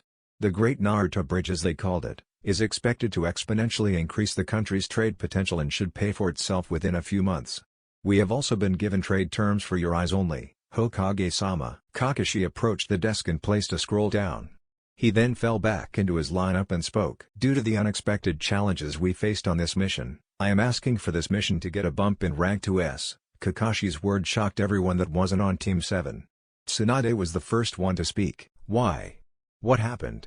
Tsuan's voice was nearly dripping with worry. Kakashi gave a nod to Satsuki, who then stepped forward to continue the report. The first opposition we faced were the Demon Brothers, 2 B-rank missing nin from Kiri. We dispatched them immediately by catching them off guard. They have been killed and we have proof of elimination. Satsuki reached into her bag and pulled out a storage scroll with the Kajin for Demon Brothers on it. She then fell back into line as Naruto stepped forward. The second group of enemies we faced were led by Zabuza Momochi, the Demon of the Mist, S-rank missing nin and member of the 7 ninja swordsmen. Naruto's words stunned the 3 before him. They all looked like they had been slapped in the face, but Naruto fell back into line. Hinata stepped forward. Naruto-kun engaged Zabuza-san and forced him away from us and separating him from the 7 other shinobi that were in his party. While Naruto-kun faced Zabuza-san, Kakashi fought the strongest of the second group, a young woman by the name of Hakuyuki. She is the lone survivor of the Yuki clan of Kiri and was proficient in Hyoton. Hinata's words continued the trend of shocking the Sannin and Hokage. They knew that bloodline users were hunted like animals in Kiri, so for someone so young to survive was nothing short of a miracle. Kakashi stepped up to recount the fight. Haku-san was very skilled in ninjutsu. She even managed to trap me in her strongest technique, effectively negating the space-time effect of the Hiraishin. Minato's eyes widened. It was a scary thing to imagine not just one, but 2 counters to the Hiraishin now existed. One was in his and Naruto's hands while the other was in a missing nin's. She was a dangerous opponent, but lacked the drive to kill and the experience to combat me. I allowed her to wear herself out and then decided to subdue her while she was on the verge of chakra exhaustion. Her strongest technique was a dome made completely of ice, separating me from the outside world, and only being vulnerable from outside interference. The technique was broken when a stray attack from Naruto's battle hit the dome, freeing me and ending Haku's opposition. Minato, Jiraiya, and Tsunade expected nothing less from Kakashi. He was one of Konoha's best. The Jonin then stepped back as Satsuki stepped up and stood next to Hinata. While Kakashi combated Haku-san, Hinata chanted, "I fought the other 6 Chunin." Satsuki's words echoed in the room for a moment. We were able to subdue 2 of them, but were kept on the defensive against the other 4. That is where Naruto-kun comes in. All eyes shifted to the Hokage's eldest as he stepped forward and his teammates retreated. I fought Zabuza using mostly my swords, to start. I wanted to test my skill against one of the best swordsmen in the world. Minato was about to snap at Naruto for being reckless, but Tsunade beat him to it. Momochi is one of the most dangerous shinobi in the world. The last Senju shouted at her godson. Naruto didn't even flinch. It was reckless and cocky for you to take him on alone. Naruto looked up at Tsunade. His eyes had a faint gold to them as he stopped holding back his chakra for a few seconds. The floor around him splintered and a vicious wind erupted from him. He aimed his chakra at the 3 standing in front of him. Tsunade, Minato, and Jiraiya had to cover their face in defense. "You don't know a thing about me," Naruto said. The chakra they all felt skyrocketed. "Don't even think for a second that you know what I can and can't do." Naruto calmed down, restricting his chakra and taking a deep breath. The tension in the room dropped noticeably as the adults decided that they should just let Naruto speak, for now. "Anyways, I had the upper hand on Zabuza for a while. I learned in the fight that he is called the Demon of the Mist because the more damage he takes and the closer to death he gets, the stronger he becomes." Tsunade was still trying to recover from Naruto snapping at her, but Minato and Jiraiya thought about what Naruto said. They had both heard stories of the Demon of the Mist and cringed at the thought of Naruto facing him alone. "I would have ended the fight sooner, but we had an unexpected interference." Minato looked up at Naruto and noticed the blonde was pulling something out of his pocket. Naruto walked forward and pulled out some of the shards that had broken off Samato and placed them on the desk. The eyes of the Sannin and Hokage immediately went wide as they looked up at the blonde, recognizing the shards. Kisame Hoshigaki was apparently watching our fight and wanted to take part in it, so he attacked me and Zabuza, making the fight raise in scale. He said that he wanted Zabuza to join his group but Momochi declined. We began to incorporate ninjutsu, but Kisame had a near infinite amount of chakra. Naruto looked down at his hand. He decided to display the power that kept him alive. "I would have died many times if not for a power that I picked up." Naruto's words confused Minato and his godparents. Taking it as a cue, Naruto pulled out a knife. Team 7 looked away, knowing where Naruto was going with this, but Tsunade, Jiraiya, and Minato didn't. Naruto pulled his sleeve back and cut along his veins in his wrist. Tsunade ran up to him, keen on stopping the bleeding, but Naruto pushed her away. He then showed his wrist to everyone, just in time for them to see the wound steam and close. Tsunade backed away in shock, her hands trembling. Jiraiya was slack-jawed and Minato was wide-eyed. "How?" Tsunade asked desperately. Only the Senju could heal like that, but they had to use the mitotic regeneration, which shortened their lifespan. Naruto turned to the Senju and gave her and glared at her. "It's not your family's technique, so don't worry about it." Naruto then put his blade away and got a towel out of his bag to wipe down his arm. The Sannin and Hokage just watched in a mixture of awe, horror, and confusion as Naruto cleaned up leftover blood. That ability was the thing that kept me alive in my fight with Zabuza and Kisame. I underestimated Zabuza and allowed him to get a few shots in. That ability isn't something I like to rely on. I still feel the pain of whatever injury I take, but that is nothing compared to the healing. Naruto looked up at his father, ignoring the two Sannin. He was curious about how his father would react. What are the limits of it? Minato seemed scared to find out the answer, but his curiosity got the better of him. I can completely regrow limbs and organs. Naruto's words were blunt, but Minato, Jiraiya, and Tsunade could barely fathom what they were hearing. Eventually, the two of them realized that they would have to deal with me first if either of them wanted to survive the fight, so they shifted their focus solely onto me. Naruto rolled his shoulder, letting out a few pops and groaned a bit. They forced me to my limit. Zabuza cut off my right arm and Kisame shattered my collarbone along with a few ribs in their assault. I had to release the other power I have in my body to deal with them. Naruto waited for the question. "What power?" Jiraiya almost whispered. Naruto extended each arm. In his right was a small ball of ki and in his left was a small ball of aura. The black one is called ki. It is the counterpart to the other, which is called aura. Naruto dispersed the energy and put his arms down. "I've never heard of that power," Minato said as calmly as possible. "That's because no one in history has ever been able to access it," Naruto said darkly, not wanting to give any hints about his power. Minato, Jiraiya, and Tsunade all had a chill run down their spine as a horrific potential crossed their mind. Minato tried to question Naruto a bit more. "Is the regenerative factor the only ability that power gives you?" Naruto just shook his head, making Minato take a deep breath to try and calm himself. "I have to limit the amount of aura and ki I use. My body can't handle great amounts of it. I am still feeling the side effects of overexertion a few weeks after the fight." Naruto stretched a bit, feeling the aches in his body. "So, what happened to Zabuza and Kisame?" Tsunade asked, almost certain she already knew that answer. "I pinned Zabuza to a boulder, while I dealt with Kisame. The latter was in pretty bad shape when I was done with him. I know he is still alive. I reached my limit before I could finish him off. He won't be a problem for now." Naruto looked at the stunned expression on the Sannin's face. Kisame Hoshigaki was on the level of a Bija when it came to chakra levels. For Naruto to defeat him as well as another dangerous opponent was a terrifying thought. Naruto was surprised by how calm his father was, at least on the outside. When Kisame showed up, the shinobi facing Hinata-chan and Suki-chan ran. They feared what might happen if they got caught up in the fight. When everything was said and done, I talked to Haku-chan and Zabuza to figure out what they would do. Naruto again confused the Sannin and Minato. I gave them the option to return home and fight for the rebel leader, Mei Terumi. Ace and I met her while we traveled. They graciously accepted and should be there now. They won't be an issue anymore." Minato was surprised at the mercy his son showed. It was very non-shinobi-like to have such compassion for one's enemies. "Why did you spare them, Naruto?" Minato asked. "People aren't always what we make them out as." Naruto thought about Ace and how he was seen as a monster by his people for simply being born with a power they feared. Just because we think that someone is a monster or demon, doesn't mean we are right. That completes our mission report. Naruto's words echoed for a bit before he stepped back. Naruto then made his way to the exit. His team followed him, but gave the Hokage and Sannin a small bow before leaving. The Sannin and Hokage sat in silence for a few moments. Minato had been gripping his desk from the moment Naruto left. His grip was so strong that his fingers indented into the wood. Jiraiya was trembling in fear, his mind moving 1,000 miles a minute. Tsuande was just as shaken. Minato-kun," Jiraiya stuttered out, that couldn't mean." Tsunade let out a tear as she thought about how bad things could get in the near future. Minato only gripped his desk harder, knowing that everything they did very well might be for naught. Scene change, Yakiniku Q. Ace was sitting in the back corner of the store with a cup of water in front of him.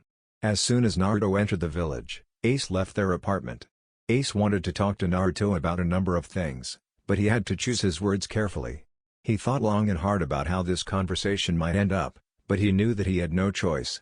He needed to tell Naruto about what was after him. He was pulled from his thoughts when he saw Team 10 walk in with their sensei, Asuma. Ace watched the group interact for a few minutes, a bit envious of the relatively normal life they had. The team noticed Ace in the corner. Ino waved with Choji while Shikamaru gave a slight nod of acknowledgement. Ace raised his glass with a smile. It was at that time that Mito Namikaze Uzumaki was walking past the restaurant. She saw Ace in the store and said something to her family. The rest of Team 11 continued on their path, while Mito walked into the store. She walked past Team 10 and went right up to Ace's table. She stood over the Legion for a moment before taking the seat across from him. Ace couldn't help but smirk. He figured it was only a matter of time before one of the triplets decided to confront him. He took a sip of his water and cleared his throat. "Well, I would like to say this is unexpected, but I figured your curiosity would eventually get the better of you." Ace smirked at the redhead. Mito looked at him with calm, analytical eyes. "You know you may look just like your mother, but you have your father's mind." "Don't talk about my family," Mito said assertively. Ace chuckled at the girl's actions. "Then what do you want to talk about?" Ace closed his eyes and crossed his arms. Mito looked Ace over, noticing his lack of weapons and extremely calm demeanor. "Who are you? And what do you want with my brother?" Mito questioned. Ace cracked an eye. "I'm Ace Yeager." Ace extended a hand to her. "It's nice to finally meet you, Mito." Mito didn't take Ace's hand, or respond to Ace's statement. She was waiting for the second answer. Ace let out a sigh. "I guess your parents didn't bother with teaching manners." Mito now glared at Ace. "Mine and Naruto's relationship is nothing for you to concern yourself with. I would recommend that you figure out your own relationship with Naruto before you inquire about mine." Ace's eye burned right into Mito's, but the redhead was undeterred. Mito stared down Ace and leaned forward. "I know you have a separate agenda," Mito stated, her eyes turning red from the Kyuubi chakra entering her system. "I am warning you now, if you do anything to endanger my family or this village, I will kill you myself." Ace's smirk grew as he opened his eyes completely. "You are more than welcome to try." Ace's eyes shifted to his Oculus form and Mito's eyes turned crimson, as he raised his elbows on top of the table, then crossed his hands in front of his face. "I wonder what your mother would do if she loses another child." Mito grit her teeth as Ace smirked darkly. He then leaned back in his seat. "Now piss off," Ace said dismissively, "the one I was waiting for is here." Mito clenched her fists for a moment, contemplating attacking Ace for a moment, then got out of the booth and made her way to the exit. Halfway to the exit she passed by Naruto. Her older brother grabbed her arm as she walked by, stopping her and lowering his head so he could whisper something to her. "You were always smarter than the other two," Naruto whispered. "Now is not the time to be foolish. He is not someone you want to make an enemy out of." Mito grit her teeth again and yanked her arm from her brother's grip. She looked right up at him. "He's not your family." Mito's words were laced with venom. "You've already left once, I won't let you leave again." Mito then walked out of the restaurant. Naruto sighed and sat down in the spot his sister had recently vacated. "Well, that could be a problem," Naruto said as he flagged down a waitress. "If she tries to turn the village against you, things could get messy." Ace chuckled a bit. "We both came here ready for the worst possible outcome," Ace said. "I would say things have been going a lot better than we expected so far." Naruto couldn't help but laugh. He and Ace were ready to kill everyone in the village if it came to that, but deep down, Naruto was glad that it didn't come to that. It was only a handful of people that had wronged him. That was no reason to purge the entire village. "So, how did the first mission go?" Ace asked, changing the subject. "Don't act like you didn't feel me use your power," Naruto said with a grin. Ace chuckled a bit. "I did," Ace stated, "which means they likely did too." "Did things get that bad already?" "I faced Kisame Hoshigaki and Zabuza Momochi," Naruto said sheepishly. "Enough said," Ace smirked as the waiter put Naruto's water in front of him. "You never did like sword fights." Naruto growled a bit at his brother before he took a sip from his water. "How did they take it?" Ace asked, wondering about Naruto's teammates. "About as well as I expected. They were in disbelief at first, but I mean who wouldn't be," Naruto said offhandedly. "I told them a bit about you, but kept that to a minimum." "I trust your judgment," Ace said softly. The two sat in silence for a bit, Naruto scared to ask Ace how things went on his end. "Naruto," Ace said softly. "Why yes?" The blonde responded. "It's worse than I thought." Ace paused for a moment. "Their attack force is massive and they have 3 people that are on par with me. I'm not sure I can win." Naruto didn't respond. He knew that things were grim with Ace, but he had never seen Ace like this. Ace was more powerful than anyone the elemental nations had ever seen. He had never doubted his ability before, but now Naruto saw a worried expression from his brother that he had never seen before. "I think it is best if I leave." Ace's words echoed for a moment. "What?" Naruto shouted, "That's out of the question. You said that you wouldn't be things alone anymore." Thankfully the restaurant was packed now, their conversation not interesting anyone else present. "Naruto," Ace started, "I never expected this. Any one of the 3 captains they sent after me could take on all of the Leaf's forces. I won't let innocents die in my stead anymore." "Then do something to prevent it," Naruto yelled, "Don't run. You said you were done running. You have always found a way to win before, you will do it again." "Naruto, if I want any chance of winning this, I am going to have to go all out. I can't completely control myself when I get to that point. Too many people live here, I can't put all of them at risk." Ace seemed desperate now. "And what if they come after me?" Naruto's word shocked Ace, but then he realized that might be a possibility. "You trained me to use your powers so I can accomplish my dreams. If you die, they will come here and kill me and everyone around me anyways. You should make your stand here. Finish setting up your defenses, then when the time comes trust them to hold while you deal with those bastards. If there is anyone that can face them, it's you." Ace took a deep breath, looking down at his water. He thought hard about what Naruto said. An internal war raged over what he should do. The last thought he had echoed in his mind. He knew Naruto didn't completely understand the scale of the threat, but he couldn't just abandon the blonde with the captains potently able to track him down. "I won't let them take anyone else." "Okay, Naruto." Naruto's face brightened at Ace's words. "When the time comes, you and everyone else will do exactly what I say, or I will force you to. I have some things I need to set up around the village now." Naruto smiled brightly at his brother. "Just out of curiosity, what are you up against?" Naruto asked, as he took a sip from his cup. 3 legions and 125,000 soldiers. Those words made Naruto have one of the greatest spit takes in the history of the elemental nations. That's the end guys. If you enjoyed then make sure to leave a comment. This is Chaos Shinobi signing off.